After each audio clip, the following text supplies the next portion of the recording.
The Story Vault Present. Agatha Christie, the face of Helen Immerse Satterthwaite, was at the opera and sat alone in his big box. On the first tier outside the door was a printed card bearing his name. An appreciator and a connoisseur of all the arts, Mr. Satterthwaite was especially fond of good music, and was a regular subscriber to Covent Garden every year, reserving a box for Tuesdays and Fridays throughout the season. But it was not often that he sat in it alone. He was a gregarious little gentleman, and he liked filling his box with the elite of the great world to which he belonged, and also with the aristocracy of the artistic world in which he was equally at home. He was alone tonight because a countess had disappointed him. The countess, besides being a beautiful and celebrated woman, was also a good mother. Her children had been attacked by that common and distressing disease, the mumps, and the countess remained at home in tearful confabulation with exquisitely starched nurses. Her husband, who had supplied her with the aforementioned children and a title, but who was otherwise a complete nonentity, had seized at the chance to escape. Nothing bored him more than music, so Mr. Satterthwaite sat alone. Cavalier Rusticate and Pagliacci were being given that night, and since the first had never appealed to him, he arrived just after the curtain went down on Santuza's Death Agony. In time to glance round the house with practiced eyes, before everyone streamed out, bent on paying visits or fighting for coffee or lemonade. Mr. Satterthwaite adjusted his opera glasses, looked round the house, marked down his prey, and sallied forth with a well-mapped-out plan of campaign ahead of him. A plan, however, which he did not put into execution, for just outside his box he cannonied into a tall dark man, and recognized him with a pleasurable thrill of excitement. "Mr. Quinn," cried Mr. Satterthwaite. He seized his friend warmly by the hand, clutching him as though he feared any minute to see him vanish into thin air. "You must share my box," said Mr. Satterthwaite determinedly. "You are not with a party?" "No, I am sitting by myself in the stalls," responded Mr. Quinn with a smile. "Then, that is settled," said Mr. Satterthwaite with a sigh of relief. His manner was almost comic, had there been anyone to observe it. "You are very kind," said Mr. Quinn. "Not at all. It is a pleasure. I didn't know you were fond of music. There are reasons why I am attracted to Pagliacci." "Ah! Of course," said Mr. Satterthwaite, nodding sapiently, though, if put to it, he would have found it hard to explain just why he had used that expression. "Of course, you would be." They went back to the box at the first summons of the bell, and leaning over the front of it, they watched the people returning to the stalls. "That's a beautiful head," observed Mr. Satterthwaite suddenly. He indicated with his glasses a spot immediately beneath them in the stall circle. A girl sat there whose face they could not see, only the pure gold of her hair that fitted with the closeness of a cap till it merged into the white neck. "A Greek head," said Mr. Satterthwaite reverently. "Pure Greek." He sighed happily. "It's a remarkable thing when you come to think of it how very few people have hair that fits them. It's more noticeable now that everyone is shingled." "You are so observant," said Mr. Quinn. "I see things," admitted Mr. Satterthwaite. "I do see things. For instance, I picked out that head at once. We must have a look at her face sooner or later. But it won't match, I'm sure. That would be a chance in 1,000. Almost as the words left his lips, the lights flickered and went down, the sharp rap of the conductor's baton was heard, and the opera began. A new tenor, said to be a second Caruso, was singing that night. He had been referred to by the newspapers as a Yugoslav, a Czech, an Albanian, a Magyar, and a Bulgarian, with a beautiful impartiality. He had given an extraordinary concert at the Albert Hall, a program of the folk songs of his native hills, with a specially tuned orchestra. They were in strange half-tones and the would-be musical had pronounced them too marvelous. Real musicians had reserved judgment, realizing that the ear had to be specially trained and attuned before any criticism was possible. It was quite a relief to some people to find this evening that Yoshbim could sing in ordinary Italian with all the traditional sobs and quivers. The curtain went down on the first act and applause burst out vociferously. Mr. Satterthwaite turned to Mr. Quinn. He realized that the latter was waiting for him to pronounce judgment, and plumed himself a little. After all, he knew. As a critic he was well-nigh infallible. Very slowly he nodded his head. "It is the real thing," he said. "You think so?" "As fine a voice as Caruso's. People will not recognize that it is so at first, for his technique is not yet perfect. There are ragged edges, a lack of certainty in the attack. But the voice is there magnificent." "I went to his concert at the Albert Hall," said Mr. Quinn. "Did you?" "I could not go. He made a wonderful hit with a shepherd's song." "I read about it," said Mr. Satterthwaite. "The refrain ends each time with a high note, a kind of cry. A note midway between A and B flat. Very curious."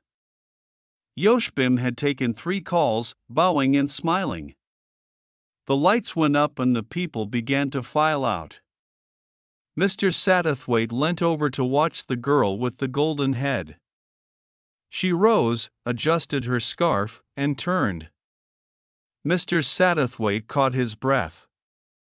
There were, he knew, such faces in the world, faces that made history. The girl moved to the gangway, her companion, a young man, beside her. And Mr. Satterthwaite noticed how every man in the vicinity looked and continued to look covertly. "Beauty," said Mr. Satterthwaite to himself. "There is such a thing, not charm, nor attraction, nor magnetism, nor any of the things we talk about so glibly, just sheer beauty. The shape of a face, the line of an eyebrow, the curve of a jaw." He quoted softly under his breath, "The face that launched 1,000 ships." And for the first time he realized the meaning of those words. He glanced across at Mr. Quinn, who was watching him in what seemed such perfect comprehension that Mr. Satterthwaite felt there was no need for words. "I've always wondered," he said simply, "what such women were really like." "You mean?" "The Helens, the Cleopatras, the Mary Stuarts." Mr. Quinn nodded thoughtfully. "If we go out," he suggested, "we may see." They went out together, and their quest was successful. The pair they were in search of were seated on a lounge halfway up the staircase. For the first time, Mr. Satterthwaite noted the girl's companion, a dark young man, not handsome, but with a suggestion of restless fire about him. A face full of strange angles, jutting cheekbones, a forceful, slightly crooked jaw, deep-set eyes that were curiously light under the dark. "Overhanging brows, an interesting face," said Mr. Satterthwaite to himself. "A real face. It means something." The young man was leaning forward, talking earnestly. The girl was listening. Neither of them belonged to Mr. Satterthwaite's world. He took them to be of the arty class. The girl wore a rather shapeless garment of cheap green silk, her shoes were of soiled, white satin. The young man wore his evening clothes with an air of being uncomfortable in them. The 2 men passed and repassed several times. The 4th time they did so, the couple had been joined by a third, a fair young man with a suggestion of the clerk about him. With his coming, a certain tension had set in. The newcomer was fidgeting with his tie and seemed ill at ease. The girl's beautiful face was turned gravely up towards him, and her companion was scowling furiously. The usual story, said Mr. Quinn very softly, as they passed. Yes, said Mr. Satterthwaite with a sigh. It's inevitable, I suppose. The snarling of two dogs over a bone, it always has been, it always will be. And yet, one could wish for something different. Beauty, he stopped. Beauty, to Mr. Satterthwaite, meant something very wonderful. He found it difficult to speak of it. He looked at Mr. Quinn, who nodded his head gravely in understanding. They went back to their seats for the second act. At the close of the performance, Mr. Satterthwaite turned eagerly to his friend. It is a wet night. My car is here. You must allow me to drive you somewhere. The last word was Mr. Satterthwaite's delicacy coming into play. To drive you home would, he felt, have savored of curiosity. Mr. Quinn had always been singularly reticent. It was extraordinary how little Mr. Satterthwaite knew about him, but perhaps, continued the little man, you have your own car waiting? No, said Mr. Quinn, I have no car waiting. Then, but Mr. Quinn shook his head. You are most kind. He said, but I prefer to go my own way. Besides, he said with a rather curious smile, if anything should happen, it will be for you to act. Good night, and thank you. Once again we have seen the drama together. He had gone so quickly that Mr. Satterthwaite had no time to protest, but he was left with a faint uneasiness stirring in his mind. To what drama did Mr. Quinn refer? Pagliacci or another? Masters, Mr. Satterthwaite's chauffeur, was in the habit of waiting in a side street. His master disliked the long delay while the cars drew up and turned before the opera house now, as on previous occasions. He walked rapidly round the corner and along the street towards where he knew he should find Masters awaiting him. Just in front of him were a girl and a man, and even as he recognized them, another man joined them. It all broke out in a minute. A man's voice, angrily uplifted. Another man's voice in injured protest, and then the scuffle. Blows, angry breathing, more blows, the form of a policeman appearing majestically from nowhere, and in another minute Mr. Satterthwaite was beside the girl where she shrank back against the wall.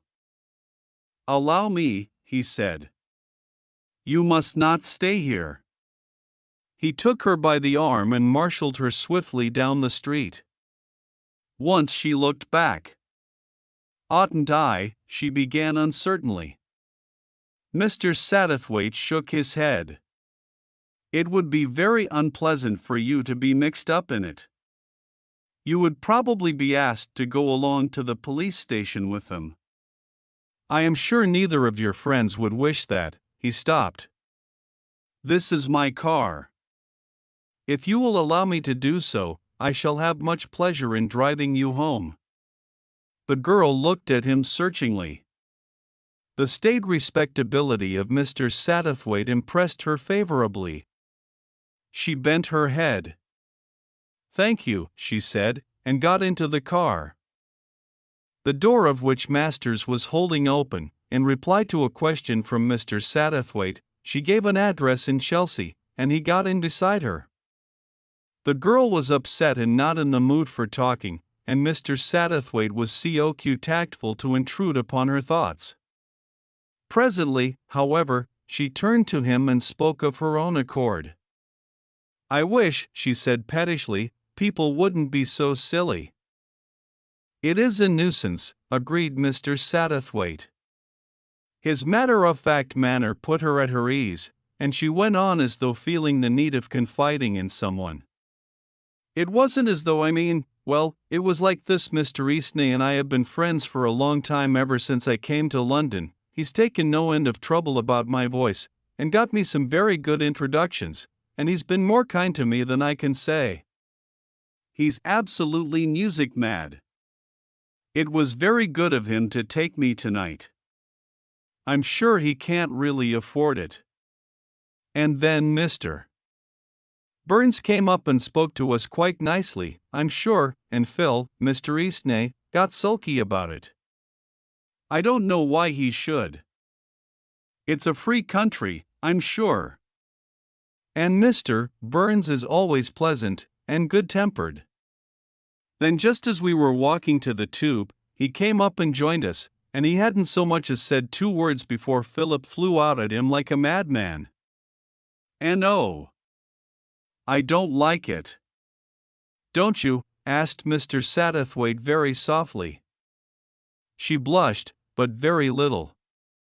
There was none of the conscious siren about her. A certain measure of pleasurable excitement in being fought for there must be, that was only nature, but Mr. Satterthwaite decided that a worried perplexity lay uppermost, and he had the clue to it in another moment when she observed inconsequently, I do hope he hasn't hurt him. Now which is him, thought Mr. Satterthwaite, smiling to himself in the darkness. He backed his own judgment and said, You hope Mr. Eastney hasn't hurt Mr. Burns? She nodded. Yes, that's what I said. It seems so dreadful. I wish I knew. The car was drawing up. Are you on the telephone? He asked. Yes. If you like, I will find out exactly what has happened, and then telephone to you. The girl's face brightened. Oh, that would be very kind of you. Are you sure it's not too much bother? Not in the least.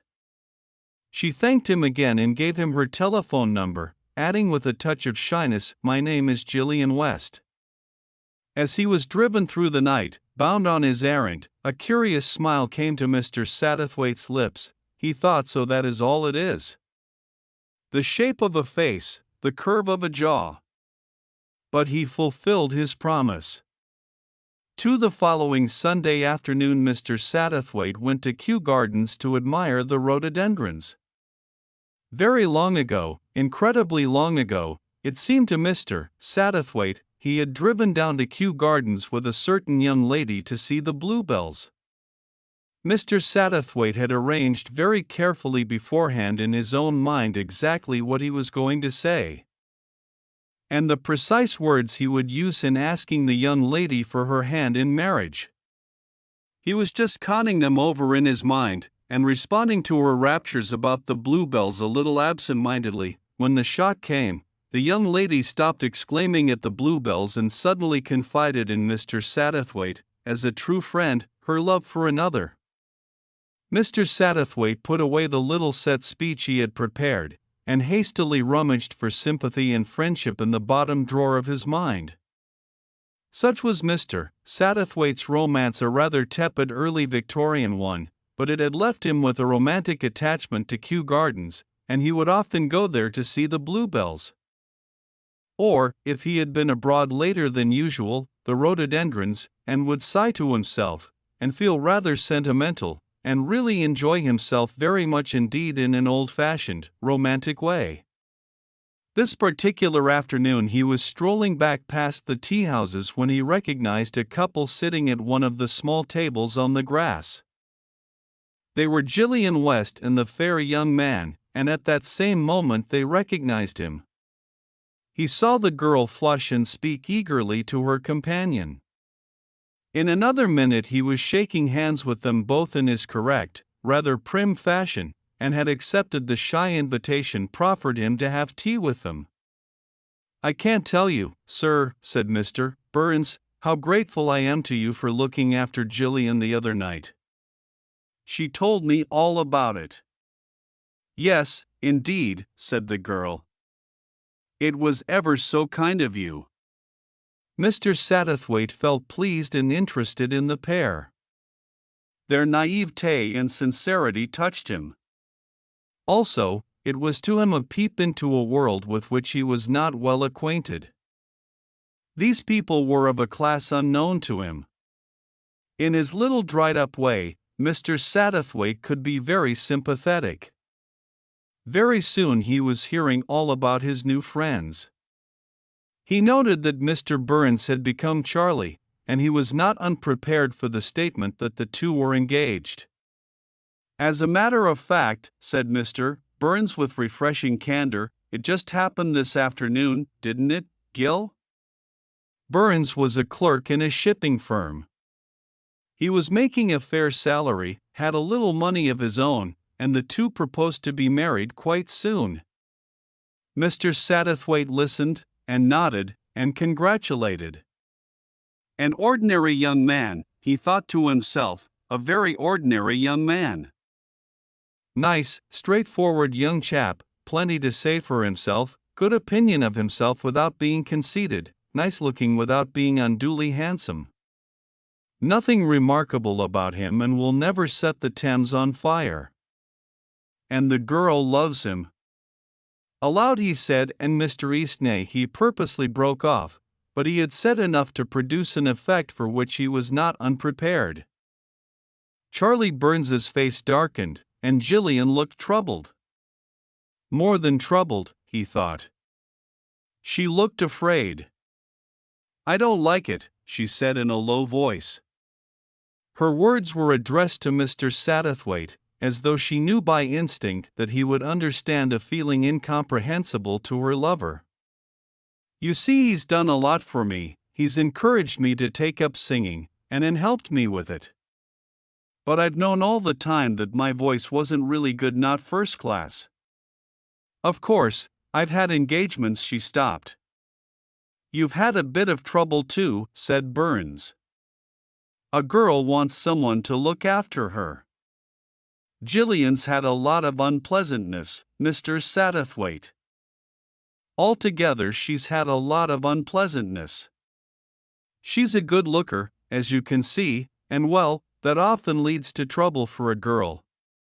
Between them, Mr. Satterthwaite became enlightened as to various happenings which were vaguely classed by Burns under the heading of unpleasantness. A young man who had shot himself, the extraordinary conduct of a bank manager, who was a married man. A violent stranger, who must have been balmy. The wild behavior of an elderly artist. A trail of violence and tragedy that Gillian West had left in her wake, recited in the commonplace tones of Charles Burns. And it's my opinion, he ended, that this fellow Eastney is a bit cracked. Gillian would have had trouble with him if I hadn't turned up to look after her. His laugh sounded a little fatuous to Mr. Satterthwaite, and no responsive smile came to the girl's face. She was looking earnestly at Mr. Satterthwaite. Phil's all right, she said slowly. He cares for me, I know, and I care for him like a friend, but not anything more. I don't know how he'll take the news about Charlie, I'm sure. I'm so afraid he'll be. She stopped, inarticulate in face of the dangers she vaguely sensed.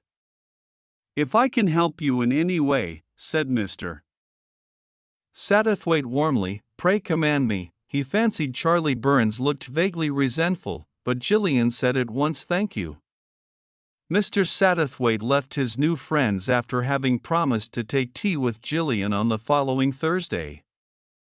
When Thursday came, Mr. Satterthwaite felt a little thrill of pleasurable anticipation. He thought, I'm an old man but not too old to be thrilled by a face-to-face dash. Then he shook his head with a sense of foreboding. Gillian was alone. Charlie Burns was to come in later. She looked much happier, Mr. Satterthwaite thought, as though a load had been lifted from her mind. Indeed, she frankly admitted as much. I dreaded telling Phil about Charles. It was silly of me, I ought to have known Phil better. He was upset, of course, but no one could have been sweeter. Really sweet he was. Look what he sent me this morning, a wedding present. Isn't it magnificent? It was indeed rather magnificent for a young man in Philip Eastney's circumstances. A 4-valve wireless set, of the latest type. We both love music so much, you see, he explained the girl. Phil said that when I was listening to a concert on this, I should always think of him a little. And I'm sure I shall. Because we have been such friends. "You must be proud of your friend," said Mr. Satterthwaite gently. "He seems to have taken the blow like a true sportsman." Gillian nodded. "He saw the quick tears come into her eyes. He asked me to do one thing for him. Tonight is the anniversary of the day we first met. He asked me if I would stay at home quietly this evening and listen to the wireless program, not to go out with Charlie anywhere. I said, of course I would, and that I was very touched, and that I would think of him with a lot of gratitude and affection." Mr. Satterthwaite nodded, but he was puzzled. He was seldom at fault in his delineation of character, and he would have judged Philip Eastney quite incapable of such a sentimental request. The young man must be of a more banal order than he supposed. Gillian evidently thought the idea quite in keeping with her rejected lover's character. Mr. Satterthwaite was just a little disappointed. He was sentimental himself, and knew it, but he expected better things of the rest of the world. Besides, sentiment belonged to his age. It had no part to play in the modern world. He asked Gillian to sing and she complied. He told her her voice was charming, but he knew quite well in his own mind that it was distinctly second class. Any success that could have come to her in the profession she had adopted would have been won by her face, not her voice. He was not particularly anxious to see young Burns again, so presently he rose to go. It was at that moment that his attention was attracted by an ornament on the mantelpiece which stood out among the other rather gimcrack objects like a jewel on a dust heap. It was a curving beaker of thin green glass, long-stemmed and graceful, and poised on the edge of it was what looked like a gigantic soap bubble, a ball of iridescent glass. Gillian noticed his absorption. "That's an extra wedding present from Phil. It's rather pretty, I think. He works in a sort of glass factory." "It is a beautiful thing," said Mr. Satterthwaite reverently. "The glass blowers of Murano might have been proud of that." He went away with his interest in Philip Eastney strangely stimulated. An extraordinarily interesting young man. And yet the girl with the wonderful face preferred Charlie Burns. What a strange and inscrutable universe! It had just occurred to Mr. Satterthwaite that, owing to the remarkable beauty of Gillian West, his evening with Mr. Quinn had somehow missed fire. As a rule, every meeting with that mysterious individual had resulted in some strange and unforeseen happening. It was with the hope of perhaps running against the man of mystery that Mr. Satterthwaite bent his steps towards the Arlecchino restaurant where once, in the days gone by, he had met Mr. Quinn, and which Mr. Quinn had said he often frequented. Mr. Satterthwaite went from room to room at the Arlecchino, looking hopefully about him, but there was no sign of Mr. Quinn's dark, smiling face. There was, however, somebody else. Sitting at a small table alone was Philip Eastney. The place was crowded and Mr. Satterthwaite took his seat opposite the young man. He felt a sudden strange sense of exultation, as though he were caught up and made part of a shimmering pattern of events. He was in this thing whatever it was. He knew now what Mr. Quinn had meant that evening at the opera. There was a drama going on, and in it was a part, an important part, for Mr. Satterthwaite. He must not fail to take his cue and speak his lines. He sat down opposite Philip Eastney with the sense of accomplishing the inevitable. It was easy enough to get into conversation. Eastney seemed anxious to talk. Mr. Satterthwaite was, as always, an encouraging and sympathetic listener. They talked of the war, of explosives, of poison gases. Eastney had a lot to say about these last, for during the greater part of the war he had been engaged in their J manufacture. Mr. Satterthwaite found him really interesting. There was one gas, Eastney said, that had never been tried. The armistice had come too soon. Great things had been hoped for it. One whiff of it was deadly. He warmed to animation as he spoke. Having broken the ice, Mr. Satterthwaite gently turned the conversation to music. Eastney's thin face lit up. He spoke with the passion and abandon of the real music lover. They discussed Yoshbim, and the young man was enthusiastic. Both he and Mr. Satterthwaite agreed that nothing on earth could surpass a really fine tenor voice. Eastney as a boy had heard Caruso and he had never forgotten it. "Do you know that he could sing to a wineglass and shatter it?" he demanded. "I always thought that was a fable," said Mr. Satterthwaite, smiling. "No, it's gospel truth, I believe. The thing's quite possible. It's a question of resonance." He went off into technical details. His face was flushed and his eyes shone. The subject seemed to fascinate him. And Mr. Satterthwaite noted that he seemed to have a thorough grasp of what he was talking about. The elder man realized that he was talking to an exceptional brain, a brain that might almost be described as that of a genius. Brilliant, erratic, undecided as yet as to the true channel to give it outlet, but undoubtedly genius, and he thought of Charlie Burns and wondered at Gillian West. It was with quite a start that he realized how late it was getting, and he called for his bill. Eastney looked slightly apologetic. "I'm ashamed of myself running on so," he said.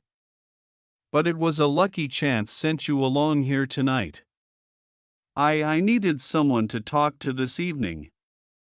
He ended his speech with a curious little laugh. His eyes were still blazing with some subdued excitement. Yet there was something tragic about him. "It has been quite a pleasure," said Mr. Satterthwaite. "Our conversation has been most interesting and instructive to me." He then made his funny, courteous little bow and passed out of the restaurant. The night was a warm one, and as he walked slowly down the street a very odd fancy came to him. He had the feeling that he was not alone, that someone was walking by his side. In vain he told himself that the idea was a delusion, it persisted. Someone was walking beside him down that dark, quiet street, someone whom he could not see. He wondered what it was that brought the figure of Mr. Quinn so clearly before his mind. He felt exactly as though Mr. Quinn were there walking beside him, and yet he had only to use his eyes to assure himself that it was not so, that he was alone. But the thought of Mr. Quinn persisted, and with it came something else, a need, an urgency of some kind. An oppressive foreboding of calamity. There was something he must do, and do quickly. There was something very wrong, and it lay in his hands to put it right. So strong was the feeling that Mr. Satterthwaite forbore to fight against it. Instead, he shut his eyes and tried to bring that mental image of Mr. Quinn nearer. If he could only have asked Mr. Quinn, but even as the thought flashed through his mind he knew it was wrong. It was never any use asking Mr. Quinn anything. "The threads are all in your hands," that was the kind of thing Mr. Quinn would say. The threads. Threads of what? He analyzed his own feeling and impressions carefully. That presentiment of danger. Now, whom did it threaten? At once a picture rose up before his eyes, the picture of Gillian West sitting alone listening to the wireless. Mr. Satterthwaite flung a penny to a passing newspaper boy, and snatched at a paper.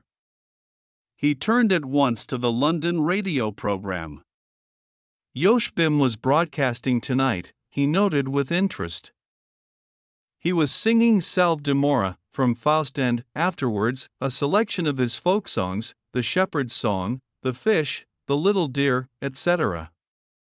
Mr. Satterthwaite crumpled the paper together. The knowledge of what Gillian was listening to seemed to make the picture of her clearer. Sitting there alone, an odd request, that of Philip Eastney's. Not like the man, not like him at all. There was no sentimentality in Eastney. He was a man of violent feeling, a dangerous man, perhaps again his thought brought up with a jerk. A dangerous man, that meant something. The threads are all in your hands. That meeting with Philip Eastney tonight rather odd. A lucky chance. Eastney had said, was it chance?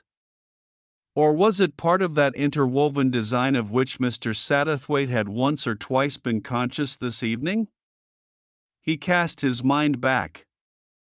There must be something in Eastney's conversation, some clue there. There must, or else why this strange feeling of urgency? What had he talked about? Singing, war work, Caruso.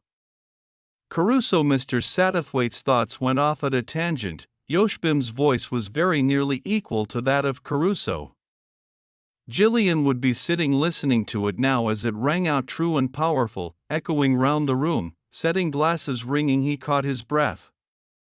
Glasses ringing. Caruso, singing to a wineglass and the wineglass breaking.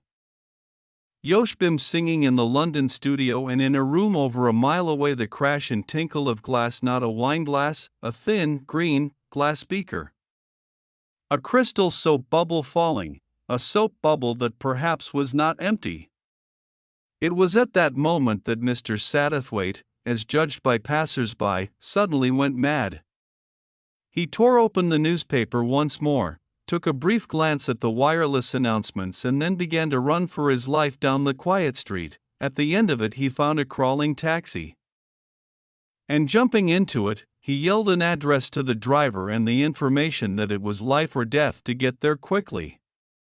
The driver, judging him, mentally afflicted but rich, did his utmost. Mr. Satterthwaite lay back, his head a jumble of fragmentary thoughts, forgotten bits of science learned at school, phrases used by Eastney that night, resonance, natural periods. If the period of the force coincides with the natural period, there was something about a suspension bridge, soldiers marching over it and the swing of their stride being the same as the period of the bridge. Eastney had studied the subject. Eastney knew. And Eastney was a genius. At 10.45 Yoshbim was to broadcast. It was that now. Yes, but the Faust had to come first. It was the shepherd's song, with the great shout after the refrain that would do what? His mind went whirling round again. Tones, overtones, halftones. He didn't know much about these things, but Eastney knew. Pray heaven he would be in time. The taxi stopped. Mr. Satterthwaite flung himself out and raced up the stone stairs to a second floor like a young athlete. The door of the flat was ajar. He pushed it open and the great tenor voice welcomed him. The words of the shepherd's song were familiar to him in a less unconventional setting. Shepherd, see thy horse's flowing mane. He was in time then. He burst open the sitting-room door. Gillian was sitting there in a tall chair by the fireplace. Baramisha's daughter is to wed today. To the wedding I must haste away. She must have thought him mad. He clutched at her, crying out something incomprehensible, and half pulled, half dragged her out till they stood upon the stairway. To the wedding I must haste away, Yaha. A wonderful high note, full-throated, powerful, hit full in the middle, a note any singer might be proud of. And with it another sound, the faint tinkle of broken glass. A stray cat darted past them and in through the flat door. Gillian made a movement, but Mr. Satterthwaite held her back, speaking incoherently. No, it's deadly. No smell, nothing to warn you. A mere whiff, and it's all over. Nobody knows quite how deadly it would be. It's unlike anything that's ever been tried before. He was repeating the things that Philip Easter had told him over the table at dinner. Gillian stared at him uncomprehendingly. Philip Eastney drew out his watch and looked at it. It was just 11:30. For the past 3/4 of an hour he had been pacing up and down the embankment, He looked out over the Thames and then turned to look into the face of his dinner companion. "That's odd," he said, and laughed. "We seem fated to run into each other tonight." "If you call it fate," said Mr. Satterthwaite. Philip Eastney looked at him more attentively and his own expression changed. "Yes," he said quietly. Mr. Satterthwaite went straight to the point. "I have just come from Miss West's flat." "Yes?" The same voice, with the same deadly quiet. "We have taken a dead cat out of it." There was silence, then Eastney said, "Who are you?" Mr. Satterthwaite spoke for some time. He recited the whole history of events. "So you see, I was in time," he ended up. He paused and added quite gently, "Have you anything to say?" He expected something, some outburst, some wild justification. But nothing came. "No," said Philip Eastney quietly, and turned on his heel and walked away. Mr. Satterthwaite looked after him till his figure was swallowed up in the gloom. In spite of himself, he had a strange fellow feeling for Eastney, the feeling of an artist for another artist, of a sentimentalist for a real lover, of a plain man for a genius. At last he roused himself with a start and began to walk in the same direction as Eastney. A fog was beginning to come up. Presently he met a policeman who looked at him suspiciously. "Did you hear a kind of splash just now?" asked the policeman. "No," said Mr. Satterthwaite. The policeman was peering out over the river. "Another of these suicides, I expect," he grunted disconsolately. "They will do it." "I suppose," said Mr. Satterthwaite, "that they have their reasons." "Money, mostly," said the policeman. "Sometimes it's a woman," he said, as he prepared to move away. "It's not always their fault, but some women cause a lot of trouble." "Some women," agreed Mr. Satterthwaite softly.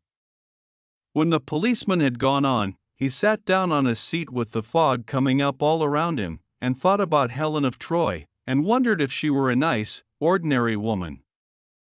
Blessed or cursed with a wonderful face, Agatha Christie, the dead harlequin. Immerse. Satterthwaite walked slowly up Bond Street enjoying the sunshine. He was, as usual, carefully and beautifully dressed, and was bound for the Harchester Galleries, where there was an exhibition of the paintings of one Frank Bristow, a new and hitherto unknown artist who showed signs of suddenly becoming the rage. Mr. Satterthwaite was a patron of the arts. As Mr. Satterthwaite entered the Harchester Galleries, he was greeted at once with a smile of pleased recognition. "Good morning, Mr. Satterthwaite. I thought we should see you before long." "You know Bristow's work?" "Fine, very fine indeed." "Quite unique of its kind." Mr. Satterthwaite purchased a catalogue and stepped through the open archway into the long room where the artist's works were displayed. They were watercolors, executed with such extraordinary technique and finish that they resembled colored etchings. Mr. Satterthwaite walked slowly round the wall, scrutinizing and, on the whole, approving. He thought that this young man deserved to arrive. Here was originality, vision, and a most severe and exacting technique. There were crudities, of course. That was only to be expected, but there was also something closely allied to genius. Mr. Satterthwaite paused before a little masterpiece representing Westminster Bridge with its crowd of buses, trams, and hurrying pedestrians. A tiny thing and wonderfully perfect.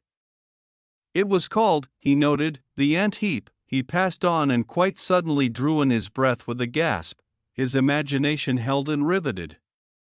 The picture was called The Dead Harlequin. The forefront of it represented a floor of inlaid squares of black and white marble.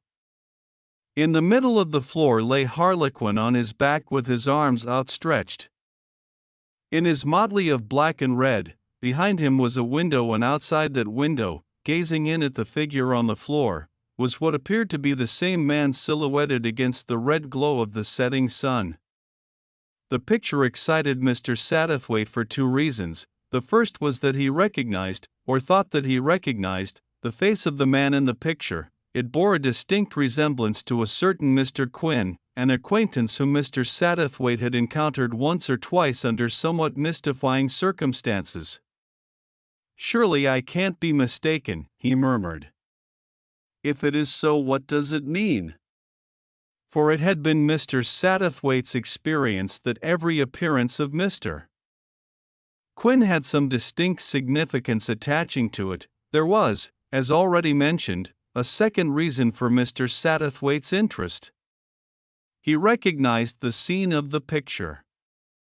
"The terrace room at Charnley," said Mr. Satterthwaite. "Curious and very interesting." He looked with more attention at the picture, wondering what exactly had been in the artist's mind. One harlequin dead on the floor, another harlequin looking through the window, or was it the same harlequin? He moved slowly along the walls, gazing at other pictures with unseeing eyes, with his mind always busy on the same subject. He was excited. Life, which had seemed a little drab this morning, was drab no longer. He knew quite certainly that he was on the threshold of exciting and interesting events. He crossed to the table where sat Mr. Cobb, a dignitary of the Harchester Galleries, whom he had known for many years. "I have a fancy for buying number 39, he said, "if it is not already sold." Mr. Cobb consulted a ledger. "The pick of the bunch," he murmured, "quite a little gem." "Isn't it?" "No, it is not sold." He quoted a price. "It is a good investment, Mr. Satterthwaite. You will have to pay 3 times as much for it this time next year." "That is always said on these occasions," said Mr. Satterthwaite, smiling. "Well, and haven't I been right?" demanded Mr. Cobb. "I don't believe if you were to sell your collection, Mr. Satterthwaite, that a single picture would fetch less than you gave for it." "I will buy this picture," said Mr. Satterthwaite. "I will give you a check now. You won't regret it. We believe in Bristow. He is a young man? 27 or 8, I should say." "I should like to meet him," said Mr. Satterthwaite. "Perhaps he will come and dine with me one night? I can give you his address." "I am sure he would leap at the chance. Your name stands for a good deal in the artistic world." "You flatter me," said Mr. Satterthwaite, and was going on when Mr. Cobb interrupted. "Here he is now. I will introduce you to him right away." He rose from behind his table. Mr. Satterthwaite accompanied him to where a big, clumsy young man was leaning against the wall, surveying the world at large from behind the barricade of a ferocious scowl. Mr. Cobb made the necessary introductions and Mr. Satterthwaite made a formal and gracious little speech. "I have just had the pleasure of acquiring one of your pictures, The Dead Harlequin." "Oh. Well, you won't lose by it," said Mr. Bristow ungraciously. "It's a bit of damned good work, although I say it." "I can see that," said Mr. Satterthwaite. "Your work interests me very much, Mr. Bristow. It is extraordinarily mature for so young a man. I wonder if you would give me the pleasure of dining with me one night? Are you engaged this evening?" "As a matter of fact, I am not," said Mr. Bristow, still with no overdone appearance of graciousness. "Then shall we say 8 o'clock?" said Mr. Satterthwaite. "Here is my card with the address on it." "Oh, all right," said Mr. Bristow. "Thanks," he added as a somewhat obvious afterthought. "A young man who has a poor opinion of himself and is afraid that the world should share it." Such was Mr. Satterthwaite's summing up as he stepped out into the sunshine of Bond Street, and Mr. Satterthwaite's judgment of his fellow man was seldom far astray. Frank Bristow arrived about 5 minutes past 8 to find his host and a third guest awaiting him. The other guest was introduced as a Colonel Monckton. They went in to dinner almost immediately. There was a fourth place laid at the oval mahogany table, and Mr. Satterthwaite uttered a word of explanation. "I half expected my friend Mr. Quinn might drop in," he said. "I wonder if you have ever met him." "Mr. Harley Quinn?" "I never meet people," growled Bristow. Colonel Monckton stared at the artist with the detached interest he might have accorded to a new species of jellyfish. Mr. Satterthwaite exerted himself to keep the ball of conversation rolling amicably. "I took a special interest in that picture of yours because I thought I recognized the scene of it as being the terrace room at Charnley. Was I right?" As the artist nodded, he went on. "That is very interesting. I have stayed at Charnley several times myself in the past. Perhaps you know some of the family?" "No, I don't," said Bristow. "That sort of family wouldn't care to know me. I went there in a char-a-banc." "Dear me," said Colonel Monckton for the sake of saying something. "In a char-a-banc. Dear me." Frank Bristow scowled at him. "Why not?" he demanded ferociously. Poor Colonel Monckton was taken aback. He looked reproachfully at Mr. Satterthwaite as though to say, "These primitive forms of life may be interesting to you as a naturalist, but why drag me in?" "Oh, beastly things, char-a-bancs," he said. "They jolt you so going over the bumps. If you can't afford a Rolls-Royce you have got to go in char-a-bancs," said Bristow fiercely. Colonel Monckton stared at him. Mr. Satterthwaite thought, "Unless I can manage to put this young man at his ease, we are going to have a very distressing evening." "Charnley always fascinated me," he said. "I have been there only once since the tragedy. A grim house and a ghostly one." "That's true," said Bristow. "There are actually 2 authentic ghosts," said Monckton. "They say that Charles I walks up and down the terrace with his head under his arm. I have forgotten why, I'm sure.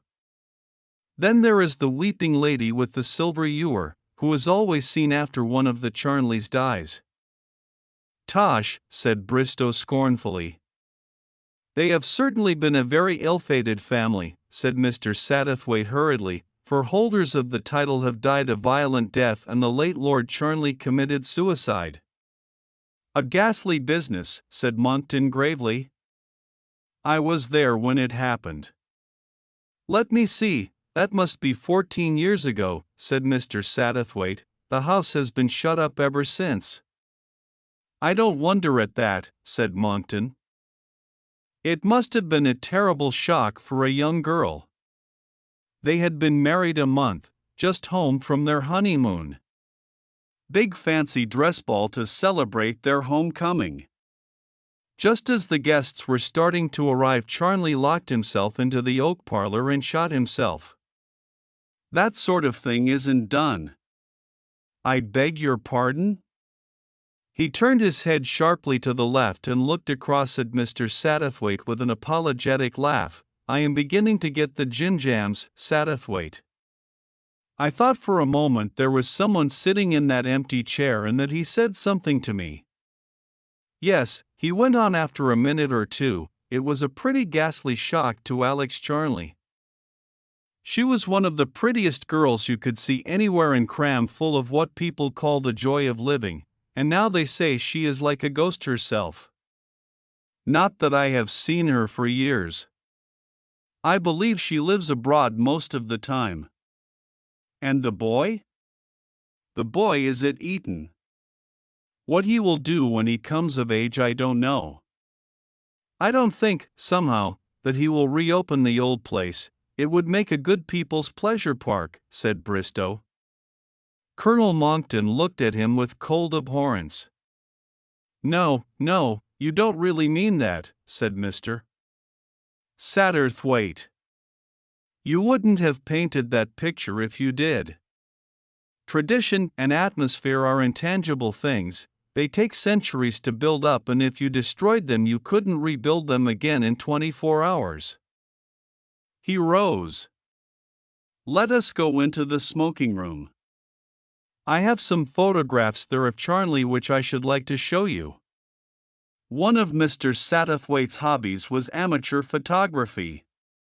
He was also the proud author of a book, Homes of My Friends. The friends in question were all rather exalted, and the book itself showed Mr. Satterthwaite forth in rather a more snobbish light than was really fair to him. That is a photograph I took of the terrace room last year, he said. He handed it to Bristow. You see, it is taken at almost the same angle as is shown in your picture.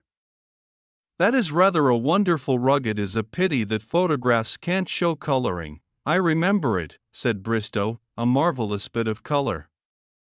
It glowed like a flame. All the same, it looked a bit incongruous there. The wrong size for that big room with its black and white squares. There is no rug anywhere else in the room. It spoils the whole effect. It was like a gigantic blood stain. Perhaps that gave you your idea for your picture, said Mr. Satterthwaite. Perhaps it did, said Bristow thoughtfully. On the face of it, one would naturally stage a tragedy in the little paneled room leading out of it. The oak parlor, said Monckton. Yes, that is the haunted room right enough. There is a priest's hiding hole there, a movable panel by the fireplace. Tradition has it that Charles I was concealed there once.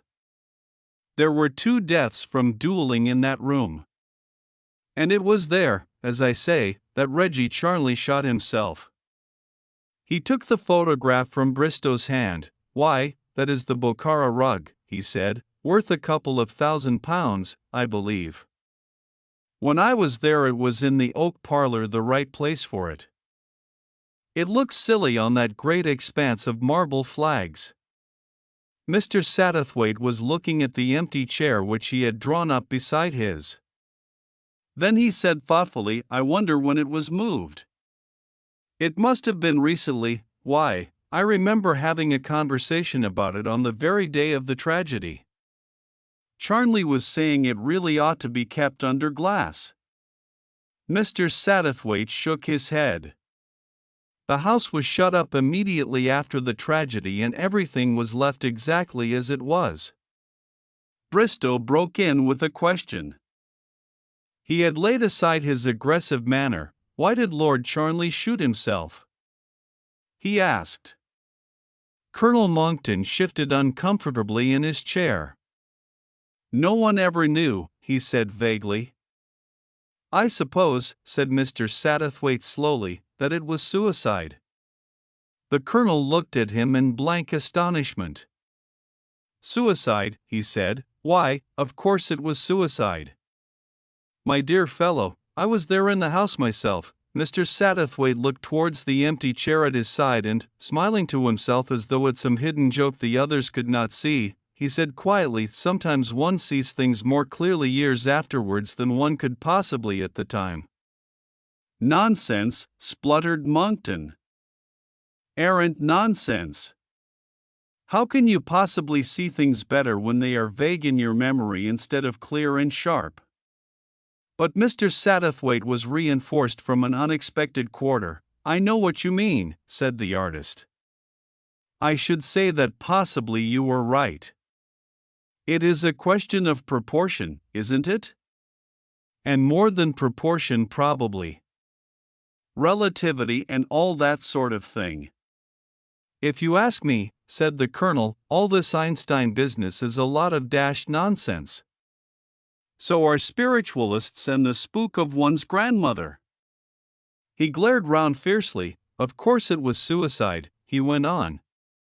Didn't I practically see the thing happen with my own eyes? Tell us about it, said Mr. Satterthwaite, so that we shall see it with our eyes also.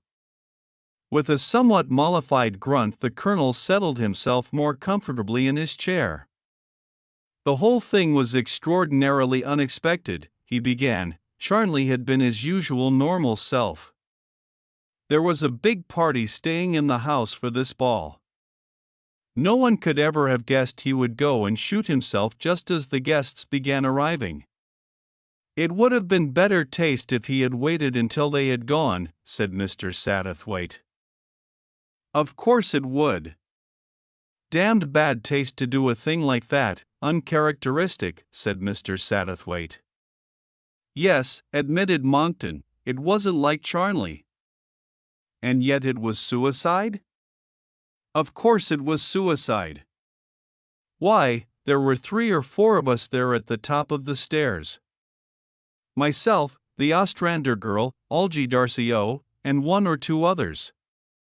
Charnley passed along the hall below and went into the oak parlor. The Ostrander girl said there was a ghastly look on his face and his eyes were staring, but, of course, that is nonsense. She couldn't even see his face from where we were, but he did walk in a hunched way, as if he had the weight of the world on his shoulders. One of the girls called to him. One was somebody's governess, I think, whom Lady Charnley had included in the party out of kindness. She was looking for him with a message. She called out, "Lord Charnley, Lady Charnley wants to know." He paid no attention and went into the oak parlor and slammed the door, and we heard the key turn in the lock. Then, 1 minute after, we heard the shot. We rushed down to the hall. There is another door from the oak parlor leading into the terrace room. We tried that, but it was locked, too. In the end, we had to break the door down. Charnley was lying on the floor dead with a pistol close beside his right hand. Now, what could that have been but suicide? Accident? Don't tell me. There is only one other possibility: murder, and you can't have murder without a murderer. You admit that, I suppose. The murderer might have escaped, suggested Mr. Satterthwaite. That is impossible. If you have a bit of paper and a pencil, I will draw you a plan of the place. There are 2 doors into the oak parlor, one into the hall and one into the terrace room. Both these doors were locked in the inside and the keys were in the locks. The window? Shut, and the shutters fastened across it. There was a pause. "So that is that," said Colonel Monckton triumphantly. "It certainly seems to be," said Mr. Satterthwaite sadly.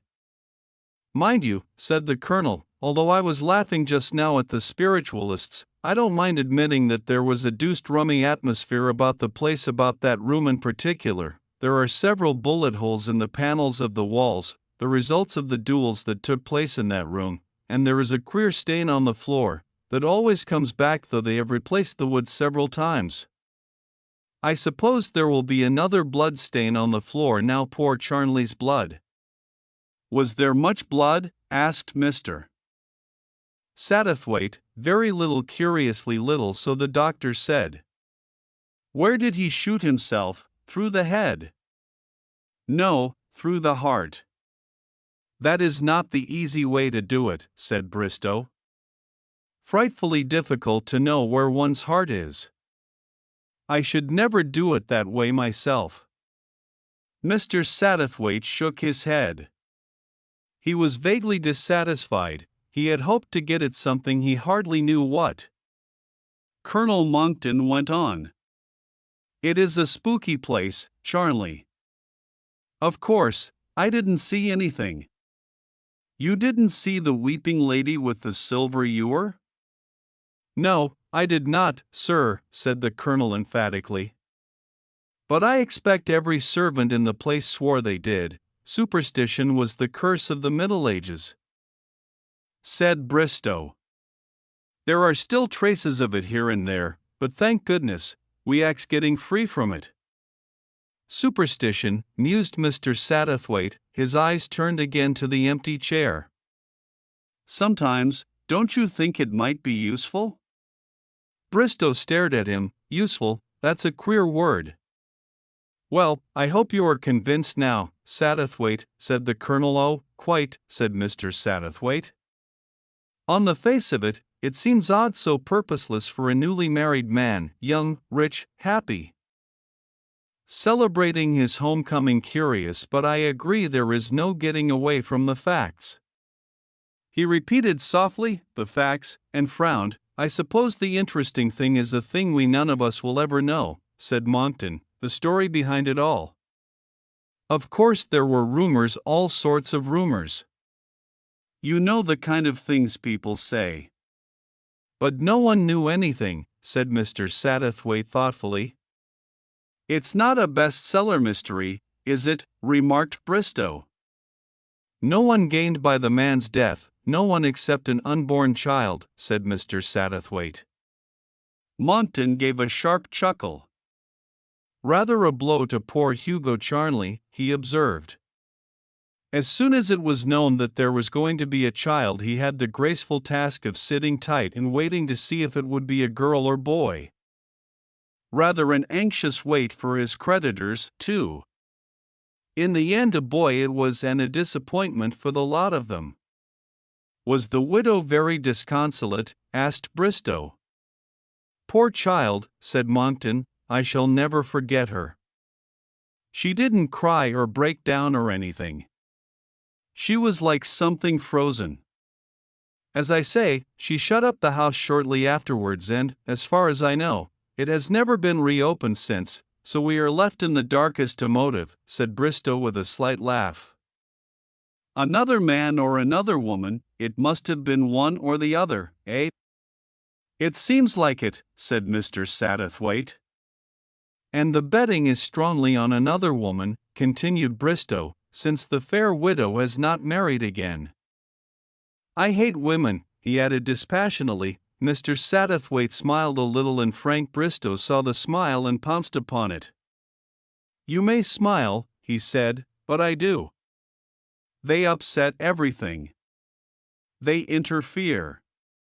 They get between you and your work. I only once met a woman who was, well, interesting. I thought there would be one, said Mr. Satterthwaite. Not in the way you mean. I just met her casually. As a matter of fact, it was in a train. After all, he added defiantly, why shouldn't one meet people in trains? Certainly, certainly, said Mr. Satterthwaite soothingly, a train is as good a place as anywhere else. It was coming down from the north. We had the carriage to ourselves, I don't know why, but we began to talk. I don't know her name, and I don't suppose I shall ever meet her again. I don't know that I want to. It might be a pity, he paused, struggling to express himself. She wasn't quite real, you know. Shadowy. Like one of the people who come out of the hills in Gaelic fairy tales. Mr. Satterthwaite nodded gently. His imagination pictured the scene easily enough. The very positive and realistic Bristow, and a figure that was silvery and ghostly shadowy, as Bristow had said. I suppose if something very terrible had happened, so terrible as to be almost unbearable, one might get like that. One might run away from reality into a half-world of one's own, and then, of course, after a time, one wouldn't be able to get back. Was that what had happened to her? Asked Mr. Satterthwaite curiously. I don't know, said Bristow. She didn't tell me anything, I am only guessing. One has to guess if one is going to get anywhere. Yes, said Mr. Satterthwaite slowly, one has to guess. He looked up as the door opened. He looked up quickly and expectantly, but the butler's words disappointed him. A lady, sir, has called to see you on very urgent business. Miss Aspasia Glen. Mr. Satterthwaite rose in some astonishment. He knew the name of Aspasia Glen. Who in London did not? First I advertised as the woman with the scarf. She had given a series of matinees single-handed that had taken London by storm. with the aid of her scarf she had impersonated rapidly various characters. In turn, the scarf had been the coif of a nun, the shawl of a mill worker, the headdress of a peasant, and 100 other things, and in each impersonation Aspasia Glen had been totally and utterly different. As an artist, Mr. Satterthwaite paid full reverence to her. As it happened, he had never made her acquaintance. A call upon him at this unusual hour intrigued him greatly. With a few words of apology to the others, he left the room and crossed the hall to the drawing-room. Miss Glen was sitting in the very center of a large settee upholstered in gold brocade. So poised, she dominated the room. Mr. Satterthwaite perceived at once that she meant to dominate the situation. Curiously enough, his first feeling was one of repulsion. He had been a sincere admirer of Aspasia Glen's art. Her personality, as conveyed to him over the footlights, had been appealing and sympathetic. Her effects there had been wistful and suggestive rather than commanding, but now, face to face with the woman herself, he received a totally different impression. There was something hard, bold, forceful about her. She was tall and dark, possibly about 35 years of age. She was undoubtedly very good-looking, and she clearly relied upon the fact. "You must forgive this unconventional call, Mr. Satterthwaite," she said. Her voice was full and rich and seductive. "I won't say that I have wanted to know you for a long time, but I am glad of the excuse. As for coming tonight," she laughed, "well, when I want a thing, I simply can't wait. When I want a thing, I simply must have it. Any excuse that has brought me such a charming lady guest must be welcomed by me," said Mr. Satterthwaite in an old-fashioned gallant manner. "How nice you are to me," said Aspasia Glen. "My dear lady," said Mr. Satterthwaite, "may I thank you here and now for the pleasure you have so often given me in my seat in the stalls." She smiled delightfully at him. "I am coming straight to the point. I was at the Harchester Galleries today. I saw a picture there I simply couldn't live without. I wanted to buy it and I couldn't because you had already bought it." So she paused. "I do want it so," she went on. "Dear Mr. Satterthwaite, I simply must have it. I brought my checkbook." She looked at him hopefully. "Everyone tells me you are so frightfully kind. People are kind to me, you know. It is very bad for me, but there it is." So these were Aspasia Glen's methods. Mr. Satterthwaite was inwardly coldly critical of this ultra-femininity and of this spoilt child pose. It ought to appeal to him, he supposed, but it didn't. Aspasia Glen had made a mistake. She had judged him as an elderly dilettante, easily flattered by a pretty woman.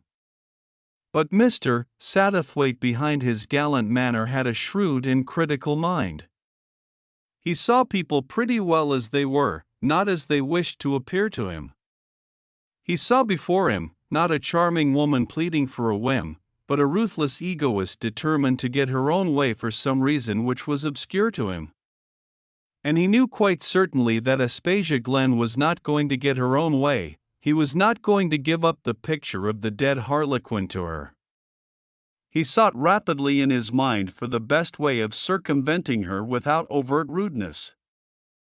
"I am sure," he said, "that everyone gives you your own way as often as they can and is only too delighted to do so." "Then you are really going to let me have the picture?" Mr. Satterthwaite shook his head slowly and regretfully. "I am afraid that is impossible. You see," he paused, "I bought that picture for a lady. It is a present." "Oh." But surely the telephone on the table rang sharply. With a murmured word of excuse, Mr. Satterthwaite took up the receiver. A voice spoke to him, a small, cold voice that sounded very far away. "Can I speak to Mr. Satterthwaite, please?" It is Mr. Satterthwaite speaking. I am Lady Charnley, Alex Charnley. I dare say you don't remember me, Mr. Satterthwaite. It is a great many years since we met. My dear Alex. Of course, I remember you. There is something I wanted to ask you. I was at the Harchester Galleries at an exhibition of pictures today. There was one called The Dead Harlequin. Perhaps you recognized it. It was the terrace room at Charnley. I want to have that picture. It was sold to you. She paused. Mr. Satterthwaite, for reasons of my own I want that picture. Will you resell it to me? Mr. Satterthwaite thought to himself, why, this is a miracle. As he spoke into the receiver, he was thankful that Aspasia Glen could only hear one side of the conversation. If you will accept my gift, dear lady, it will make me very happy. He heard a sharp exclamation behind him and hurried on. I bought it for you. I did indeed. But listen, my dear Alex, I want to ask you to do me a great favor, if you will. Of course. Mr. Satterthwaite, I am so very grateful. He went on. I want you to come round now to my house, at once. There was a slight pause and then she answered quietly, I will come at once. Mr. Satterthwaite put down the receiver and turned to Miss Glen. She said quickly and angrily, that was the picture you were talking about? Yes, said Mr. Satterthwaite. The lady to whom I am presenting it is coming round to this house in a few minutes. Suddenly Aspasia Glen's face broke once more into smiles. You will give me a chance of persuading her to turn the picture over to me? I will give you a chance of persuading her. Inwardly he was strangely excited. He was in the midst of a drama that was shaping itself to some foredoomed end.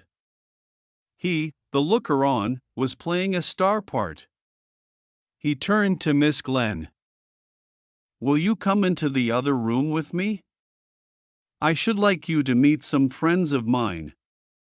He held the door open for her and, crossing the hall, opened the door of the smoking room. Miss Glen, he said, let me introduce you to an old friend of mine, Colonel Monckton. Mr. Bristow, the painter of the picture you admire so much. Then he started as a third figure rose from the chair which he had left empty beside his own. I think you expected me this evening, said Mr. Quinn. During your absence I introduced myself to your friends. I am so glad I was able to drop in. My dear friend, said Mr. Satterthwaite, I have been carrying on as well as I am able, but he stopped before the slightly sardonic glance of Mr. Quinn's dark eyes. Let me introduce you. Mr. Harley Quinn, Miss Aspasia Glen. Was it fancy or did she shrink back slightly? A curious expression flitted over her face. Suddenly Bristow broke in boisterously. I have got it. Got what? Got hold of what was puzzling me. There is a likeness, there is a distinct likeness. He was staring curiously at Mr. Quinn. You see it? He turned to Mr. Satterthwaite. Don't you see a distinct likeness to the harlequin of my picture, the man looking in through the window? It was no fancy this time. He distinctly heard Miss Glen draw in her breath sharply and even saw that she stepped back one pace. I told you that I was expecting someone, said Mr. Satterthwaite. He spoke with an air of triumph. I must tell you that my friend, Mr. Quinn, is a most extraordinary person. He can unravel mysteries. He can make you see things. Are you a medium, sir? Demanded Colonel Monckton, eyeing Mr. Quinn doubtfully. The latter smiled and slowly shook his head. Mr. Satterthwaite exaggerates, he said quietly. Once or twice when I have been with him he has done some extraordinary good deductive work. Why he puts the credit down to me I can't say.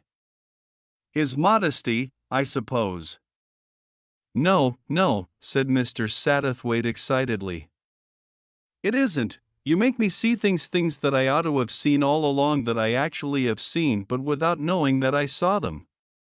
It sounds to me deuced complicated, said Colonel Monckton. Not really, said Mr. Quinn. The trouble is that we are not content just to see things, we will tack the wrong interpretation onto the things we see. Aspasia Glen turned to Frank Bristow. I want to know, she said nervously, what put the idea of painting that picture into your head? Bristow shrugged his shoulders. I don't quite know, he confessed. Something about the place, about Charnley, took hold of my imagination, the big empty room. The terrace outside, the idea of ghosts and things, I suppose. I have just been hearing the tale of the last Lord Charnley, who shot himself. Supposing you are dead, and your spirit lives on? It must be odd, you know. You might stand outside on the terrace looking in at the window at your own dead body, and you would see everything. What do you mean? Said Aspasia Glen, see everything. Well, you would see what happened. You would see the door opened and the butler announced Lady Charnley. Mr. Satterthwaite went to meet her. He had not seen her for nearly 13 years. He remembered her as she once was, an eager, glowing girl. And now he saw a frozen lady, very fair, very pale, with an air of drifting rather than walking, a snowflake driven at random by an icy breeze. Something unreal about her. So cold, so far away. It was very good of you to come, said Mr. Satterthwaite. He led her forward. She made a half gesture of recognition towards Miss Glen and then paused as the other made no response. I am so sorry, she murmured, but surely I have met you somewhere, haven't I? Over the footlights, perhaps, said Mr. Satterthwaite. This is Miss Aspasia Glen, Lady Charnley. I am very pleased to meet you, Lady Charnley, said Aspasia Glen. Her voice had suddenly a slight transatlantic tinge to it. Mr. Satterthwaite was reminded of one of her various stage impersonations. Colonel Monckton, you know, continued Mr. Satterthwaite, and this is Mr. Bristow. He saw a sudden faint tinge of color in her cheeks. Mr. Bristow and I have met too, she said, and smiled a little. In a train. And Mr. Harley Quinn. He watched her closely, but this time there was no flicker of recognition. He set a chair for her, and then, seating himself, he cleared his throat and spoke a little nervously. This is rather an unusual little gathering. It centers round this picture. I think that if we liked we could clear things up. You are not going to hold a stance, Satterthwaite? Asked Colonel Monckton. You are very odd this evening. No, said Mr. Satterthwaite, not exactly a séance. But my friend, Mr. Quinn, believes, and I agree, that one can, by looking back over the past, see things as they were and not as they appeared to be. The past, said Lady Charnley. I am speaking of your husband's suicide, Alex. I know it hurts, you know, said Alex Charnley. It doesn't hurt me. Nothing hurts me now. Mr. Satterthwaite thought of Frank Bristow's words. She was not quite real, you know, shadowy, like one of those people who come out of hills in Gaelic fairy tales. Shadowy, he had called her. That described her exactly. A shadow, a reflection of something else. Where then was the real Alex? And his mind answered quickly, in the past. Divided from us by 14 years of time. My dear, he said, you frighten me. You are like the weeping lady with the silver ewer. Crash. The coffee cup on the table by Aspasia's elbow fell shattered to the floor. Mr. Satterthwaite waved aside her apologies. He thought, we are getting nearer every minute, but nearer to what? Let us take our minds back to that night 14 years ago, he said. Lord Charnley killed himself. For what reason? No one knows. Lady Charnley stirred slightly in her chair. Lady Charnley knows, said Frank Bristow abruptly. Nonsense, said Colonel Monckton, then stopped, frowning at her curiously. She was looking across at the artist. It was as though he drew the words out of her. She spoke, nodding her head slowly, and her voice was like a snowflake. Cold and soft. Yes, you are quite right. I know. That is why, as brig as I live, I can never go back to Charnley. That is why when my boy Dick wants me to open the place up and live there again, I tell him it can't be done. Will you tell us the reason, Lady Charnley? Said Mr. Quin. She looked at him. Then, as though hypnotized, she spoke as quietly and naturally as a child. I will tell you if you like. Nothing seems to matter very much now. I found a letter among his papers and I destroyed it. What letter? Said Mr. Quin. The letter from the girl, from that poor child. She was the Miriam's nursery governess. He had made love to her, yes, while he was engaged to me just before we were married. And she was going to have a child too. She wrote saying so, and that she was going to tell me about it. So, you see, he shot himself. She looked round at them wearily and dreamily, like a child who has repeated a lesson it knows too well. Colonel Monckton blew his nose. My God, he said, so that was it. Well, that explains things with a vengeance.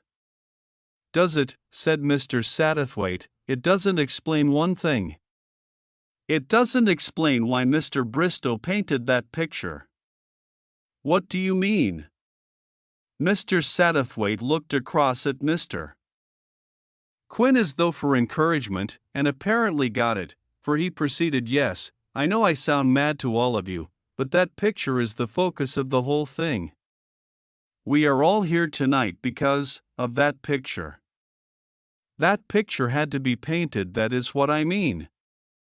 You mean the uncanny influence of the oak parlor, began Colonel Monckton. No, said Mr. Satterthwaite. Not the oak parlor. The terrace room. That is it. The spirit of the dead man standing outside the window and looking in and seeing his own dead body on the floor. Which he couldn't have done, said the colonel, because the body was in the oak parlor. Supposing it wasn't, said Mr. Satterthwaite. Supposing it was exactly where Mr. Bristow saw it imaginatively, I mean, on the black and white flags in front of the window. You are talking nonsense, said Colonel Monckton. If it was there, we shouldn't have found it in the oak parlor. Not unless someone carried it there, said Mr. Satterthwaite. And in that case, how could we have seen Charnley going in at the door of the oak parlor? Inquired Colonel Monckton. Well, you didn't see his face, did you? Asked Mr. Satterthwaite. What I mean is, you saw a man going into the oak parlor in fancy dress, I suppose. Brocade things and a wig, said Monckton. Just so, and you thought it was Lord Charnley because the girl called out to him as Lord Charnley. And because when we broke in a few minutes later there was only Lord Charnley there dead. You can't get away from that, Satterthwaite. No, said Mr. Satterthwaite, discouraged. No, unless there was a hiding place of some kind. Weren't you saying something about there being a priest's hole in that room? Put in Frank Bristow. Oh, cried Mr. Satterthwaite. Supposing? He waved a hand for silence and sheltered his forehead with his other hand and then spoke slowly and hesitatingly. I have got an idea. It may be just an idea, but I think it hangs together. Supposing someone shot Lord Charnley, shot him in the terrace room, then he and another person dragged the body into the oak parlor. They laid it down there with the pistol by its right hand. Now we go on to the next step. It must seem absolutely certain Lord Charnley has committed suicide. I think that could be done very easily. The man in his brocade and wig passes along the hall by the oak parlor door, and someone, to make sure of things, calls out to him as Lord Charnley from the top of the stairs. He goes in and locks both doors and fires a shot into the woodwork. There were bullet holes already in that room, if you remember. One more wouldn't be noticed. He then hides quietly in the secret chamber. The doors are broken open and people rush in. It seems certain that Lord Charnley has committed suicide. No other hypothesis is even entertained. "Well, I think that is balderdash," said Colonel Monckton. "You forget that Charnley had a motive right enough for suicide." "A letter found afterwards," said Mr. Satterthwaite. "A lying, cruel letter written by a very clever and unscrupulous little actress who meant one day to be Lady Charnley herself." "You mean?" "I mean the girl in league with Hugo Charnley," said Mr. Satterthwaite. "You know, Monckton, everyone knows that man was a blackguard. He thought that he was certain to come into the title." He turned sharply to Lady Charnley. "What was the name of the girl who wrote that letter?" "Monica Ford," said Lady Charnley.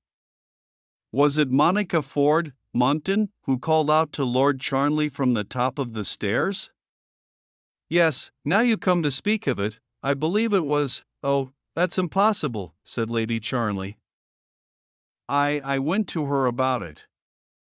She told me it was all true. I only saw her once afterwards, but surely she couldn't have been acting the whole time." Mr. Satterthwaite looked across the room at Aspasia Glen. "I think she could," he said quietly. "I think she had in her the makings of a very accomplished actress."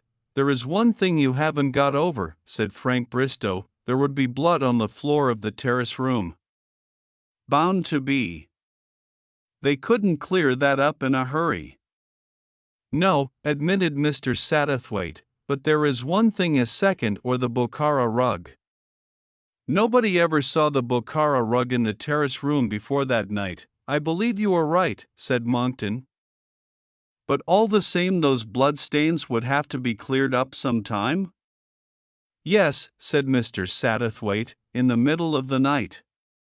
A woman with a jug and basin could go down the stairs and clear up the bloodstains quite easily, but supposing someone saw her?" "It wouldn't matter," said Mr. Satterthwaite. "I am speaking now of things as they are. I said a woman with a jug and basin.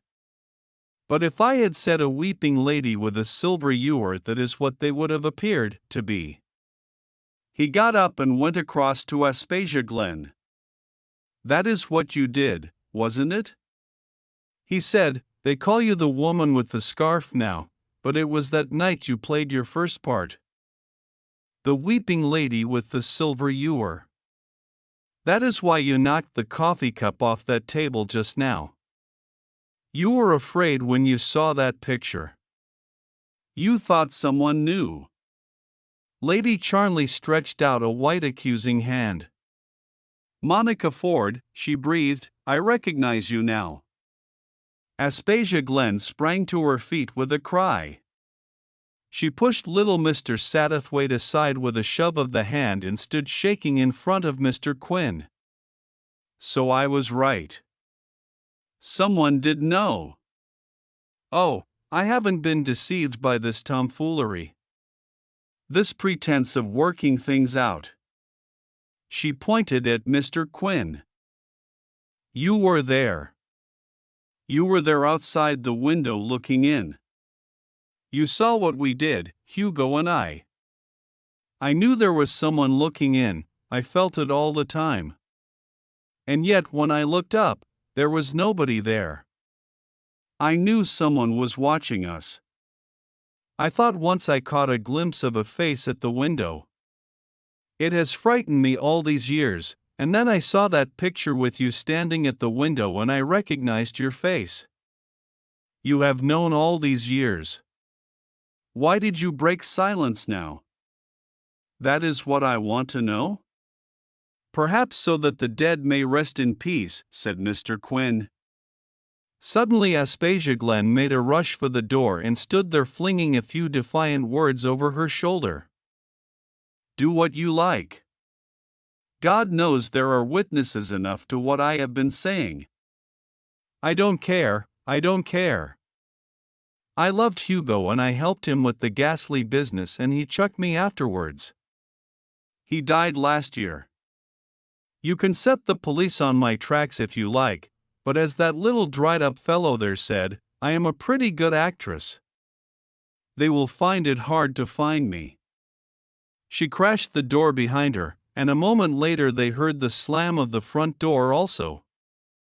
Reggie, cried Lady Charnley, Reggie. The tears were streaming down her face. Oh, my dear, I can go back to Charnley now. I can live there with Dickie. I can tell him what his father was. The finest, the most splendid man in all the world. We must consult very seriously as to what must be done in the matter, said Colonel Monckton. Alex, my dear, if you will let me take you home I shall be glad to have a few words with you on the subject. Lady Charnley rose. She came across to Mr. Satterthwaite, and laying both hands on his shoulders, she kissed him very gently. It is so wonderful to be alive again after being so long dead, she said. It was like being dead, you know. Thank you, dear Mr. Satterthwaite. She went out of the room with Colonel Monckton. Mr. Satterthwaite gazed after them. A grunt from Frank Bristow, whom he had forgotten, made him turn sharply round. She is a lovely creature, said Bristow moodily. But she's not nearly so interesting as she was, he said gloomily. There speaks the artist, said Mr. Satterthwaite. Well, she isn't, said Mr. Bristow. I suppose I should only get the cold shoulder if I ever went butting in at Charnley. I don't want to go where I am not wanted, my dear young man, said Mr. Satterthwaite. If you will think a little less of the impression you are making on other people, you will, I think, be wiser and happier. You would also do well to disabuse your mind of some very old-fashioned notions. One of which is that birth has any significance at all in our modern conditions. You are one of those large-proportioned young men whom women always consider good-looking, and you have possibly, if not certainly, genius. Just say that over to yourself 10 times before you go to bed every night, and in 3 months' time go and call on Lady Charnley at Charnley. That is my advice to you, and I am an old man with considerable experience of the world. A very charming smile suddenly spread over the artist's face. You have been thunderingly good to me, he said suddenly. He seized Mr. Satterthwaite's hand and wrung it in a powerful grip. I am no end grateful. I must be off now. Thanks very much for one of the most extraordinary evenings I have ever spent. He looked round as though to say goodbye to someone else and then started. I say, sir, your friend has gone. I never saw him go. He is rather a queer bird, isn't he? He goes and comes very suddenly, said Mr. Satterthwaite. That is one of his characteristics. One doesn't I always see him come and go like Harlequin, said Frank Bristow. He is invisible, and laughed heartily at his own joke. Agatha Christie, the bird with the broken wing. Mr. Satterthwaite looked out of the window. It was raining steadily. He shivered. Very few country houses, he reflected, were really properly heated. It cheered him to think that in a few hours' time he would be speeding towards London. Once one had passed 60 years of age, London was really much the best place. He was feeling a little old and pathetic. Most of the members of the house party were so young. 4 of them had just gone off into the library to do table turning, they had invited him to accompany them. But he had declined. He failed to derive any amusement from the monotonous counting of the letters of the alphabet and the usual meaningless jumble of letters that resulted. Yes, London was the best place for him. He was glad that he had declined Madge Keeley's invitation when she had rung up to invite him over to Lydell half an hour ago. An adorable young person, certainly, but London was best. Mr. Satterthwaite shivered again and remembered that the fire in the library was usually a good one. He opened the door and adventured cautiously into the darkened room. If I'm not in the way, was that N or M? We shall have to count again. No, of course not, Mr. Satterthwaite. Do you know, the most exciting things have been happening. The spirit says her name is Ada Spears, and John here is going to marry someone called Gladys Bunn almost immediately. Mr. Satterthwaite sat down in a big easy chair in front of the fire. His eyelids drooped over his eyes and he dozed. From time to time he returned to consciousness, hearing fragments of speech. It can't be Pabzl, not unless he's a Russian. John, you're shoving. I saw you. I believe it's a new spirit come. Another interval of dozing. Then a name jerked him wide awake. Quin. Is that right? Yes, it's rapped once for yes. Quinn. Have you a message for someone here? Yes. For me? For John? For Sarah? For Evelyn? No, but there's no one else. Oh. It's for Mr. Satterthwaite, perhaps? It says yes. Mr. Satterthwaite, it's a message for you. What does it say?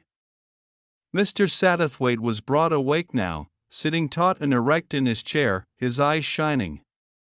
The table rocked and one of the girls counted. Lai, it can't be, that doesn't make sense. No word begins Lai, go on, said Mr. Satterthwaite, and the command in his voice was so sharp that he was obeyed without question. Ladle and another Lo. That seems to be all. Go on.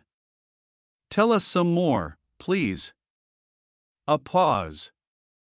There doesn't seem to be any more. The table's gone quite dead. How silly. No, said Mr. Satterthwaite thoughtfully. I don't think it's silly. He rose and left the room. He went straight to the telephone. Presently he was through. Can I speak to Miss Keeley? Is that you, Madge, my dear? I want to change my mind, if I may, and accept your kind invitation. It is not so urgent as I thought that I should get back to town. Yes, I will arrive in time for dinner. He hung up the receiver, a strange flush on his withered cheeks. Mr. Quinn, the mysterious Mr. Harley Quinn. Mr. Satterthwaite counted over on his fingers the times he had been brought into contact with that man of mystery where Mr. Quinn was concerned. Things happened. What had happened or was going to happen at Lydell? Whatever it was, there was work for him, Mr. Satterthwaite, to do. In some way or other, he would have an active part to play. He was sure of that. Lydell was a large house. Its owner, David Keeley, was one of those quiet men with indeterminate personalities who seem to count as part of the furniture. Their inconspicuousness has nothing to do with brainpower. David Keeley was a most brilliant mathematician, and had written a book totally incomprehensible to 99 hundredths of humanity, but like so many men of brilliant intellect, he radiated no bodily vigor or magnetism. It was a standing joke that David Keeley was a real, invisible man. Footmen passed him by with the vegetables, and guests forgot to say how do you do or goodbye. His daughter Madge was very different, a fine upstanding young woman, bursting with energy and life. Thorough, healthy and normal, and extremely pretty.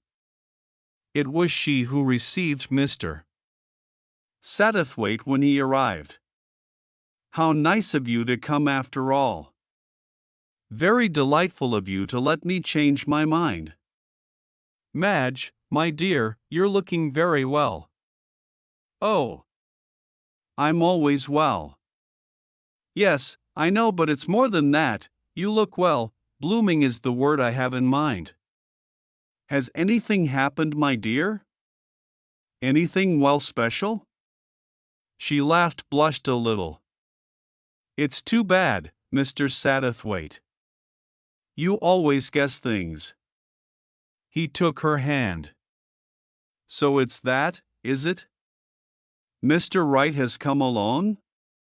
It was an old-fashioned term, but Madge did not object to it. She rather liked Mr. Satterthwaite's old-fashioned ways, I suppose so, yes. But nobody's supposed to know. It's a secret. But I don't really mind your knowing, Mr. Satterthwaite. You're always so nice and sympathetic. Mr. Satterthwaite thoroughly enjoyed romance at second hand. He was sentimental and Victorian. I mustn't ask who the lucky man is?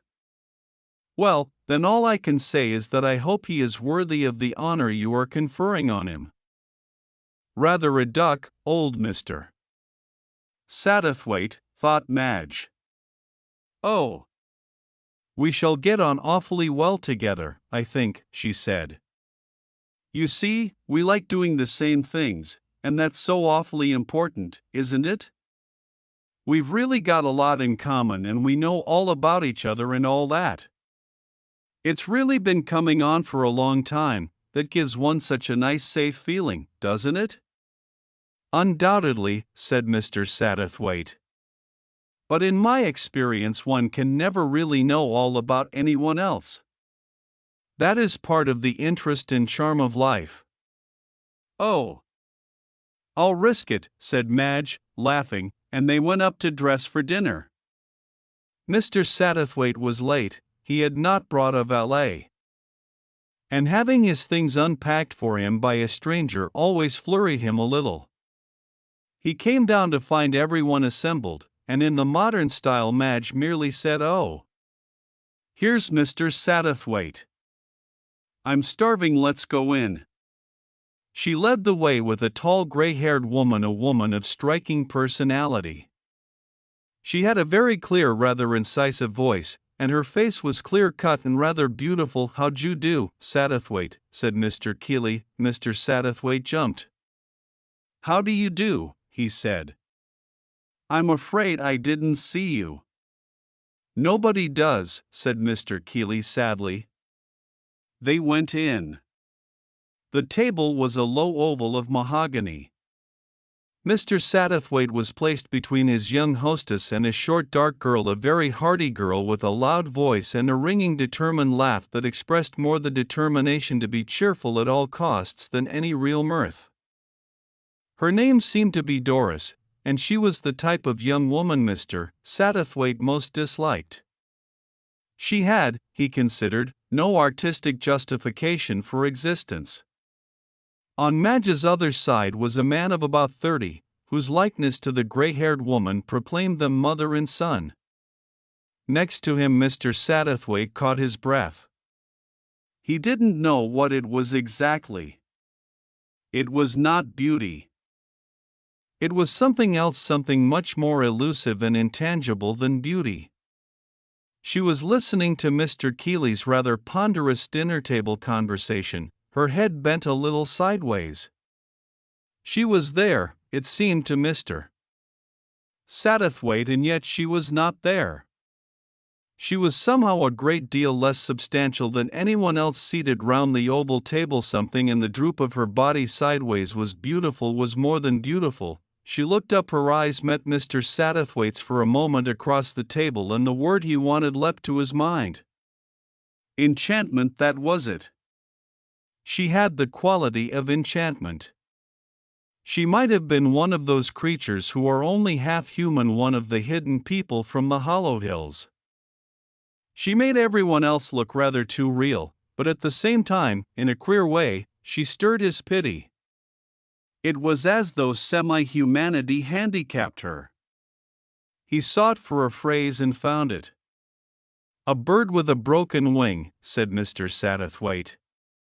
Satisfied, he turned his mind back to the subject of girl guides and hoped that the girl Doris had not noticed his abstraction. When she turned to the man on the other side of her, a man Mr. Satterthwaite had hardly noticed, he himself turned to Madge. "Who is the lady sitting next to your father?" he asked in a low voice. "Mrs. Graham?" "Oh, no. You mean Mabello. Don't you know her?" "Mabel Annesley. She was a Clydesley, one of the ill-fated Clydesleys." He started. The ill-fated Clydesleys. He remembered. A brother had shot himself, a sister had been drowned, another had perished in an earthquake. A queer doomed family. This girl must be the youngest of them. His thoughts were recalled suddenly. Madge's hand touched his under the table. Everyone else was talking. She gave a faint inclination of her head to her left. "That's him," she murmured ungrammatically. Mr. Satterthwaite nodded quickly in comprehension. So this young Graham was the man of Madge's choice.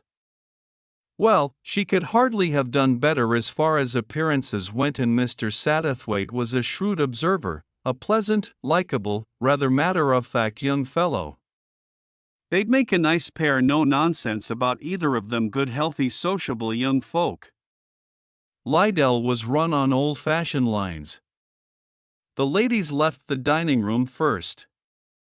Mr. Satterthwaite moved up to Graham and began to talk to him. His estimate of the young man was confirmed, yet there was something that struck him as being not quite true to type. Roger Graham was distrait, his mind seemed far away, his hand shook as he replaced the glass on the table. "He's got something on his mind," thought Mr. Satterthwaite acutely. "Not nearly as important as he thinks it is, I dare say. All the same, I wonder what it is."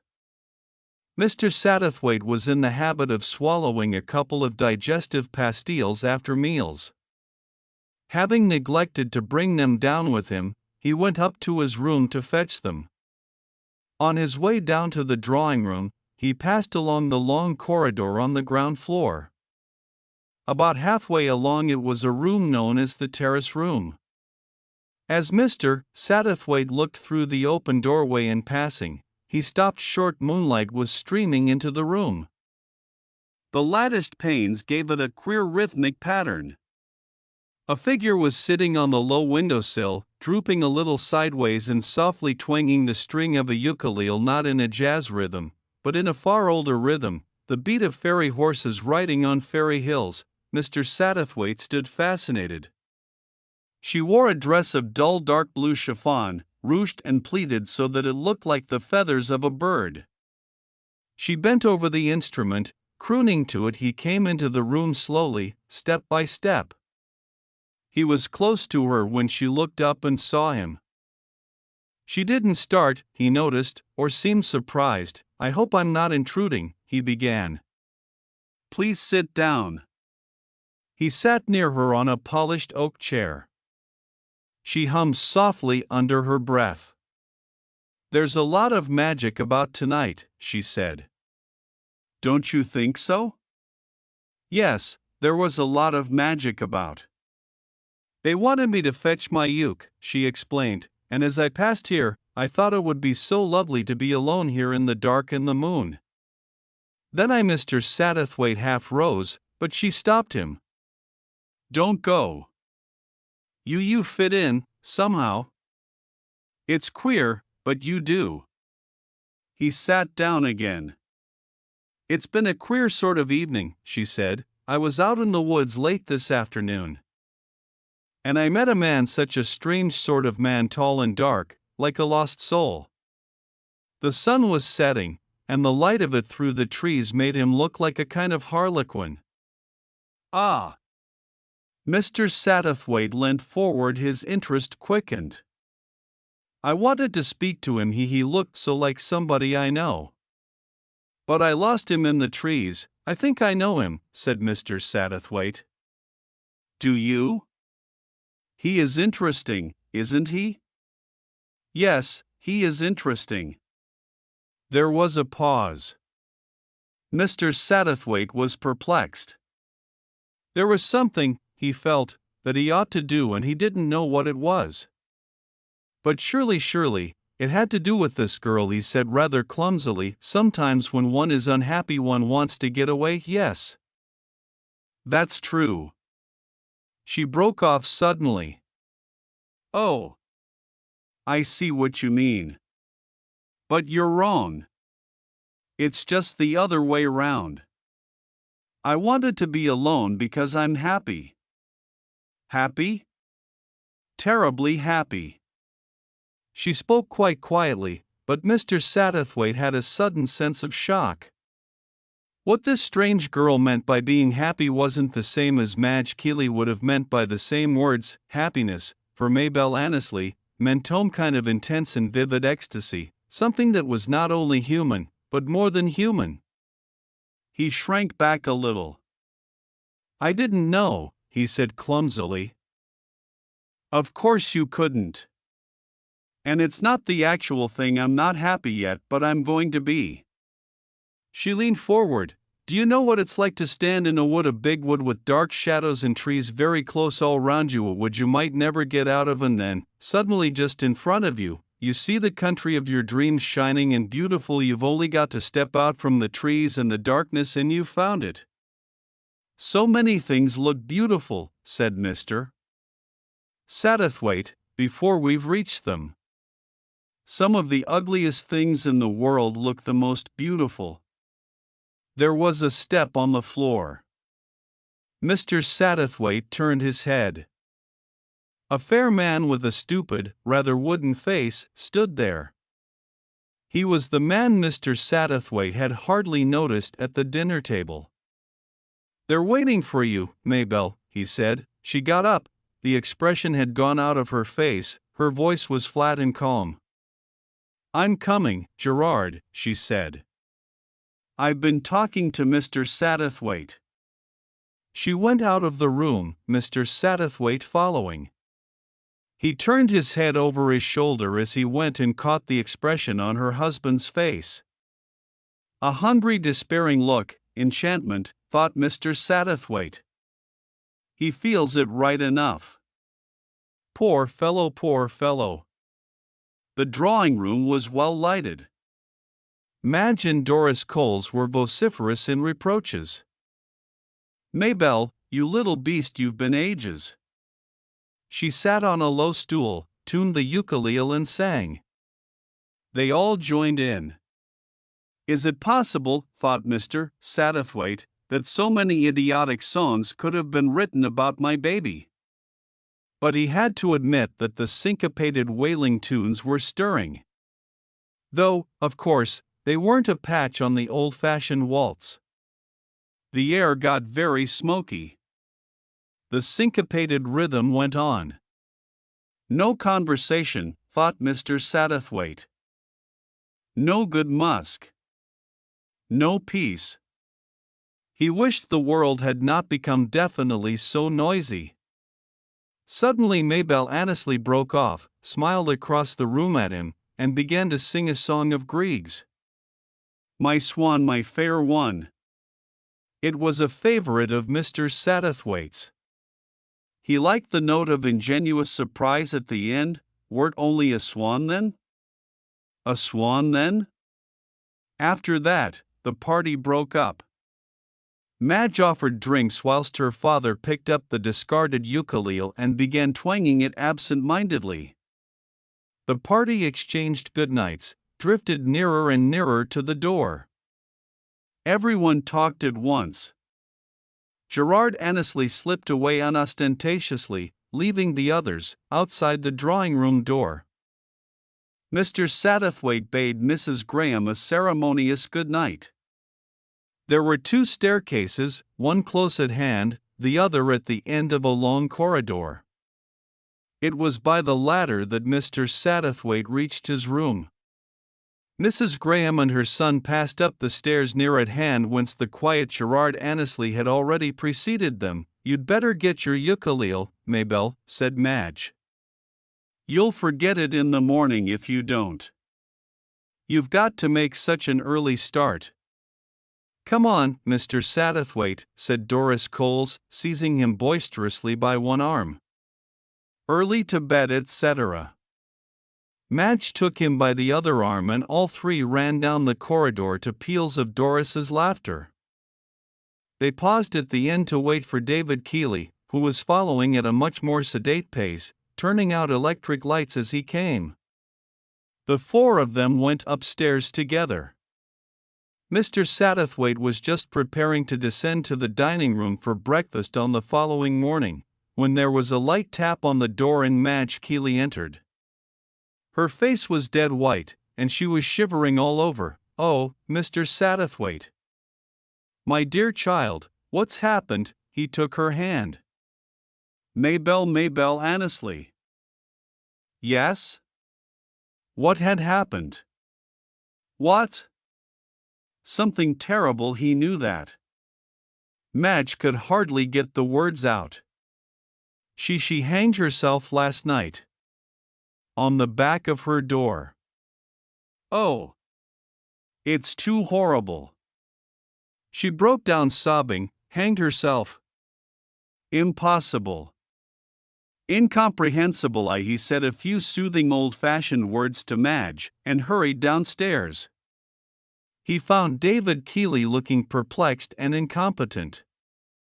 "I've telephoned to the police, Satterthwaite. Apparently that's got to be done. So the doctor said, he's just finished examining the good Lord, it's a beastly business." She must have been desperately unhappy to do it that way. Queer, that song last night. Swan song, eh? She looked rather like a swan, a black swan. Yes. Swan song, repeated Keeley. Shows it was in her mind, eh? It would seem so, yes, certainly it would seem so. He hesitated, then asked if he might see if, his host comprehended the stammering request. "If you want to, I'd forgotten you have a penchant for human tragedies." He led the way up the broad staircase. Mr. Satterthwaite followed him. At the head of the stairs was the room occupied by Roger Graham, and opposite it, on the other side of the passage, his mother's room. The latter door was ajar and a faint wisp of smoke floated through it. A momentary surprise invaded Mr. Satterthwaite's mind. He had not judged Mrs. Graham to be a woman who smoked so early in day. Indeed, he had had the idea that she did not smoke at all. They went along the passage to the end door but one. David Keeley entered the room and Mr. Satterthwaite followed him. The room was not a very large one and showed signs of a man's occupation. A door in the wall led into a second room. A bit of cut rope still dangled from a hook high up on the door. On the bed, Mr. Satterthwaite stood for a minute looking down on the heap of huddled chiffon. He noticed that it was ruched and pleated like the plumage of a bird. At the face, after one glance, he did not look again. He glanced from the door with its dangling rope to the communicating door through which they had come. Was that open? Yes. At least the maid says so. Annesley slept in there? Did he hear anything? He says nothing. Almost incredible, murmured Mr. Satterthwaite. He looked back at the form on the bed. Where is he? Annesley? He's downstairs with the doctor. They went downstairs to find an inspector of police had arrived. Mr. Satterthwaite was agreeably surprised to recognize in him an old acquaintance, Inspector Wingfield. The inspector went upstairs with the doctor, and a few minutes later a request came that all members of the house party should assemble in the drawing room. The blinds had been drawn, and the whole room had a funereal aspect. Doris Coles looked frightened and subdued. Every now and then she dabbed her eyes with a handkerchief. Madge was resolute and alert, her feelings fully under control by now. Mrs. Graham was composed, as always, her face grave and impassive. The tragedy seemed to have affected her son more keenly than anyone. He looked a positive wreck this morning. David Keeley, as usual, had subsided into the background. The bereaved husband sat alone, a little apart from the others. There was a queer dazed look about him, as though he could hardly realize what had taken place. Mr. Satterthwaite, outwardly composed, was inwardly seething with the importance of a duty shortly to be performed. Inspector Wingfield, followed by Dr. Morris, came in and shut the door behind him. He cleared his throat and spoke. "This is a very sad occurrence, very sad. I'm sure it's necessary, under the circumstances, that I should ask everybody a few questions. You'll not object, I'm sure. I'll begin with Mr. Annesley. You'll forgive my asking, sir, but had your good lady ever threatened to take her life?" Mr. Satterthwaite opened his lips impulsively, then closed them again. There was plenty of time. "Better not speak too soon. I don't think so." His voice was so hesitating, so peculiar, that everyone shot a covert glance at him. "You're not sure, sir?" "Yes, I'm quite sure." "She didn't." "Ah. Were you aware that she was unhappy in any way?" "No." "I know, I wasn't." "She said nothing to you about feeling depressed, for instance?" "I know, nothing." Whatever the inspector thought, he said nothing. Instead, he proceeded to his next point. "Will you describe to me briefly the events of last night?" "We all went up to bed. I fell asleep immediately and heard nothing. The housemaid's scream aroused me this morning. I rushed into the adjoining room and found my wife and found her." His voice broke. The inspector nodded. Yes, that's quite enough. We needn't go into that. When did you last see your wife the night before?" "I downstairs." "Downstairs?" "Yes, we all left the drawing room together. I went straight up, leaving the others talking in the hall." "And you didn't see your wife again? Didn't she say good night when she came up to bed?" "I was asleep when she came up, but she only followed you a few minutes later." "That's right, isn't it, sir?" He looked at David Keeley, who nodded. "She hadn't come up half an hour later." Annesley spoke stubbornly. The inspector's eyes strayed gently to Mrs. Graham. "She didn't stay in your room talking, madam?" "Did Mr. Satterthwaite fancy it, or was there a slight pause before Mrs. Graham said with her customary quiet decision of manner? "No, I went straight into my room and closed the door. I heard nothing." "And you say, sir," the inspector had shifted his attention back to Annesley, "that you slept and heard nothing. The communicating door was open, was it not?" I believe so. But my wife would have entered her room by the other door from the corridor."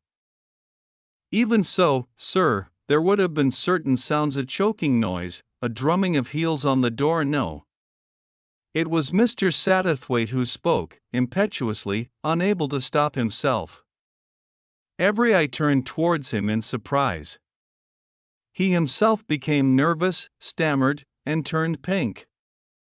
I beg your pardon, Inspector. But I must speak, you are on the wrong track altogether. Mrs. Annesley did not kill herself, I am sure of it. She was murdered. There was a dead silence, then Inspector Wingfield said quietly, What leads you to say that, sir? It is a feeling. A very strong feeling. But I think, sir, there must be more than that to it. There must be some particular reason. Well, of course there was a particular reason. There was the mysterious message from Mr. Quinn. But you couldn't tell a police inspector that. Mr. Satterthwaite cast about desperately, and found something. Last night when we were talking together, she said she was very happy. Very happy, just that. That wasn't like a woman thinking of committing suicide, he was triumphant. He added she went back to the drawing room to fetch her ukulele, so that she wouldn't forget it in the morning. That didn't look like suicide either. No, admitted the inspector. No, perhaps it didn't. He turned to David Keeley. Did she take the ukulele upstairs with her? The mathematician tried to remember. I think yes, she did. She went upstairs carrying it in her hand. I remember seeing it just as she turned the corner of the staircase before I turned off the light down here, cried Madge. But it's here now.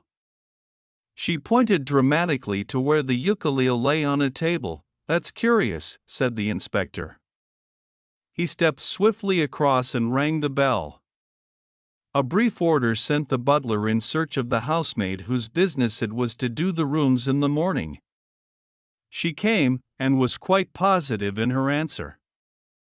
The ukulele had been there first thing that morning when she had dusted. Inspector Wingfield dismissed her and then said curtly, I would like to speak to Mr. Satterthwaite in private, please. Everyone may go. But no one is to leave the house. Mr. Satterthwaite twittered into speech as soon as the door had closed behind the others. I am sure, Inspector, that you have the case excellently in hand. Excellently. I just felt that having, as I say, a very strong feeling. The inspector arrested further speech with an upraised hand. You're quite right, Mr. Satterthwaite. The lady was murdered. You knew it? Mr. Satterthwaite was chagrined. There were certain things that puzzled Dr. Morris. He looked across at the doctor, who had remained, and the doctor assented to his statement with a nod of the head. We made a thorough examination. The rope that was round her neck wasn't the rope that she was strangled with, it was something much thinner that did the job, something more like a wire. It had cut right into the flesh, the mark of the rope was superimposed on it. She was strangled and then hung up on the door afterwards to make it look like suicide. But who? Yes, said the inspector. Who? That's the question. What about the husband sleeping next door, who never said good night to his wife and who heard nothing? I should say we hadn't far to look. Must find out what terms they were on, that's where you can be useful to us, Mr. Satterthwaite. You've the entree here, and you can get the hang of things in a way we can't. Find out what relations there were between the two. I hardly like, began Mr. Satterthwaite, stiffening. It won't be the first murder mystery you've helped us with. I remember the case of Mrs. Strangeways. You've got a flair for that sort of thing, sir. An absolute flair. Yes, it was true he had a flair, he said quietly. I will do my best, Inspector. Had Gerard Annesley killed his wife? Had he? Mr. Satterthwaite recalled that look of misery last night. He loved her and he was suffering. Suffering will drive a man to strange deeds. But there was something else, some other factor. Mabel had spoken of herself as coming out of a wood. She was looking forward to happiness, not a quiet, rational happiness, but a happiness that was irrational, a wild ecstasy. If Gerard Annesley had spoken the truth, Mabel had not come to her room till at least half an hour later than he had done. Yet David Keeley had seen her going up those stairs. There were 2 other rooms occupied in that wing. There was Mrs. Graham's. And there was her son's. Her son's, but he and Madge. Surely Madge would have guessed. But Madge wasn't the guessing kind. All the same, no smoke without fire smoke. Ah! He remembered. A wisp of smoke curling out through Mrs. Graham's bedroom door. He acted an impulse. Straight up the stairs and into her room. It was empty. He closed the door behind him and locked it. He went across to the grate. A heap of charred fragments. Very gingerly he raked them over with his finger. His luck was in. In the very center were some unburned fragments of letters. Very disjointed fragments, but they told him something of value. Life can be wonderful, Roger darling. I never knew. All my life has been a dream till I met you, Roger. Gerard knows, I think. I am sorry, but what can I do? Nothing is real to me but you, Roger. We shall be together, soon. What are you going to tell him at Lydell, Roger? You write strangely, but I am not afraid. Very carefully, Mr. Satterthwaite put the fragments into an envelope from the writing table. He went to the door, unlocked it and opened it to find himself face to face with Mrs. Graham. It was an awkward moment, and Mr. Satterthwaite was momentarily out of countenance. He did what was, perhaps, the best thing, attacked the situation with simplicity. I have been searching your room, Mrs. Graham. I have found something, a packet of letters imperfectly burnt. A wave of alarm passed over her face. It was gone in a flash, but it had been there. Letters from Mrs. Annesley to your son. She hesitated for a minute, then said quietly, that is so. I thought they would be better burnt. For what reason? My son is engaged to be married. These letters, if they had been brought into publicity through the poor girl's suicide, might have caused much pain and trouble. Your son could burn his own letters. She had no answer ready for that. Mr. Satterthwaite pursued his advantage. You found these letters in his room, brought them into your room and burnt them. Why? You were afraid, Mrs. Graham. I am not in the habit of being afraid, Mr. Satterthwaite. No, but this was a desperate case. Desperate? Your son might have been in danger of arrest for murder. Murder! He saw her face go white. He went on quickly. You heard Mrs. Annesley go into your son's room last night. He had told her of his engagement? No, I see he hadn't. He told her then. They quarreled, and that's a lie. They had been so absorbed in their duel of words that they had not heard approaching footsteps. Roger Graham had come up behind them unperceived by either. It's all right, Mother. Don't worry. Come into my room, Mr. Satterthwaite. Mr. Satterthwaite followed him into his room. Mrs. Graham had turned away and did not attempt to follow them. Roger Graham shut the door. Listen, Mr. Satterthwaite, you think I killed Mabel? You think I strangled her here and took her along and hung her up on that door later when everyone was asleep? Mr. Satterthwaite stared at him, then he said surprisingly, No, I do not think so. Thank God for that. I couldn't have killed Mabel. I loved her. Or didn't I? I don't know, it's a tangle that I can't explain.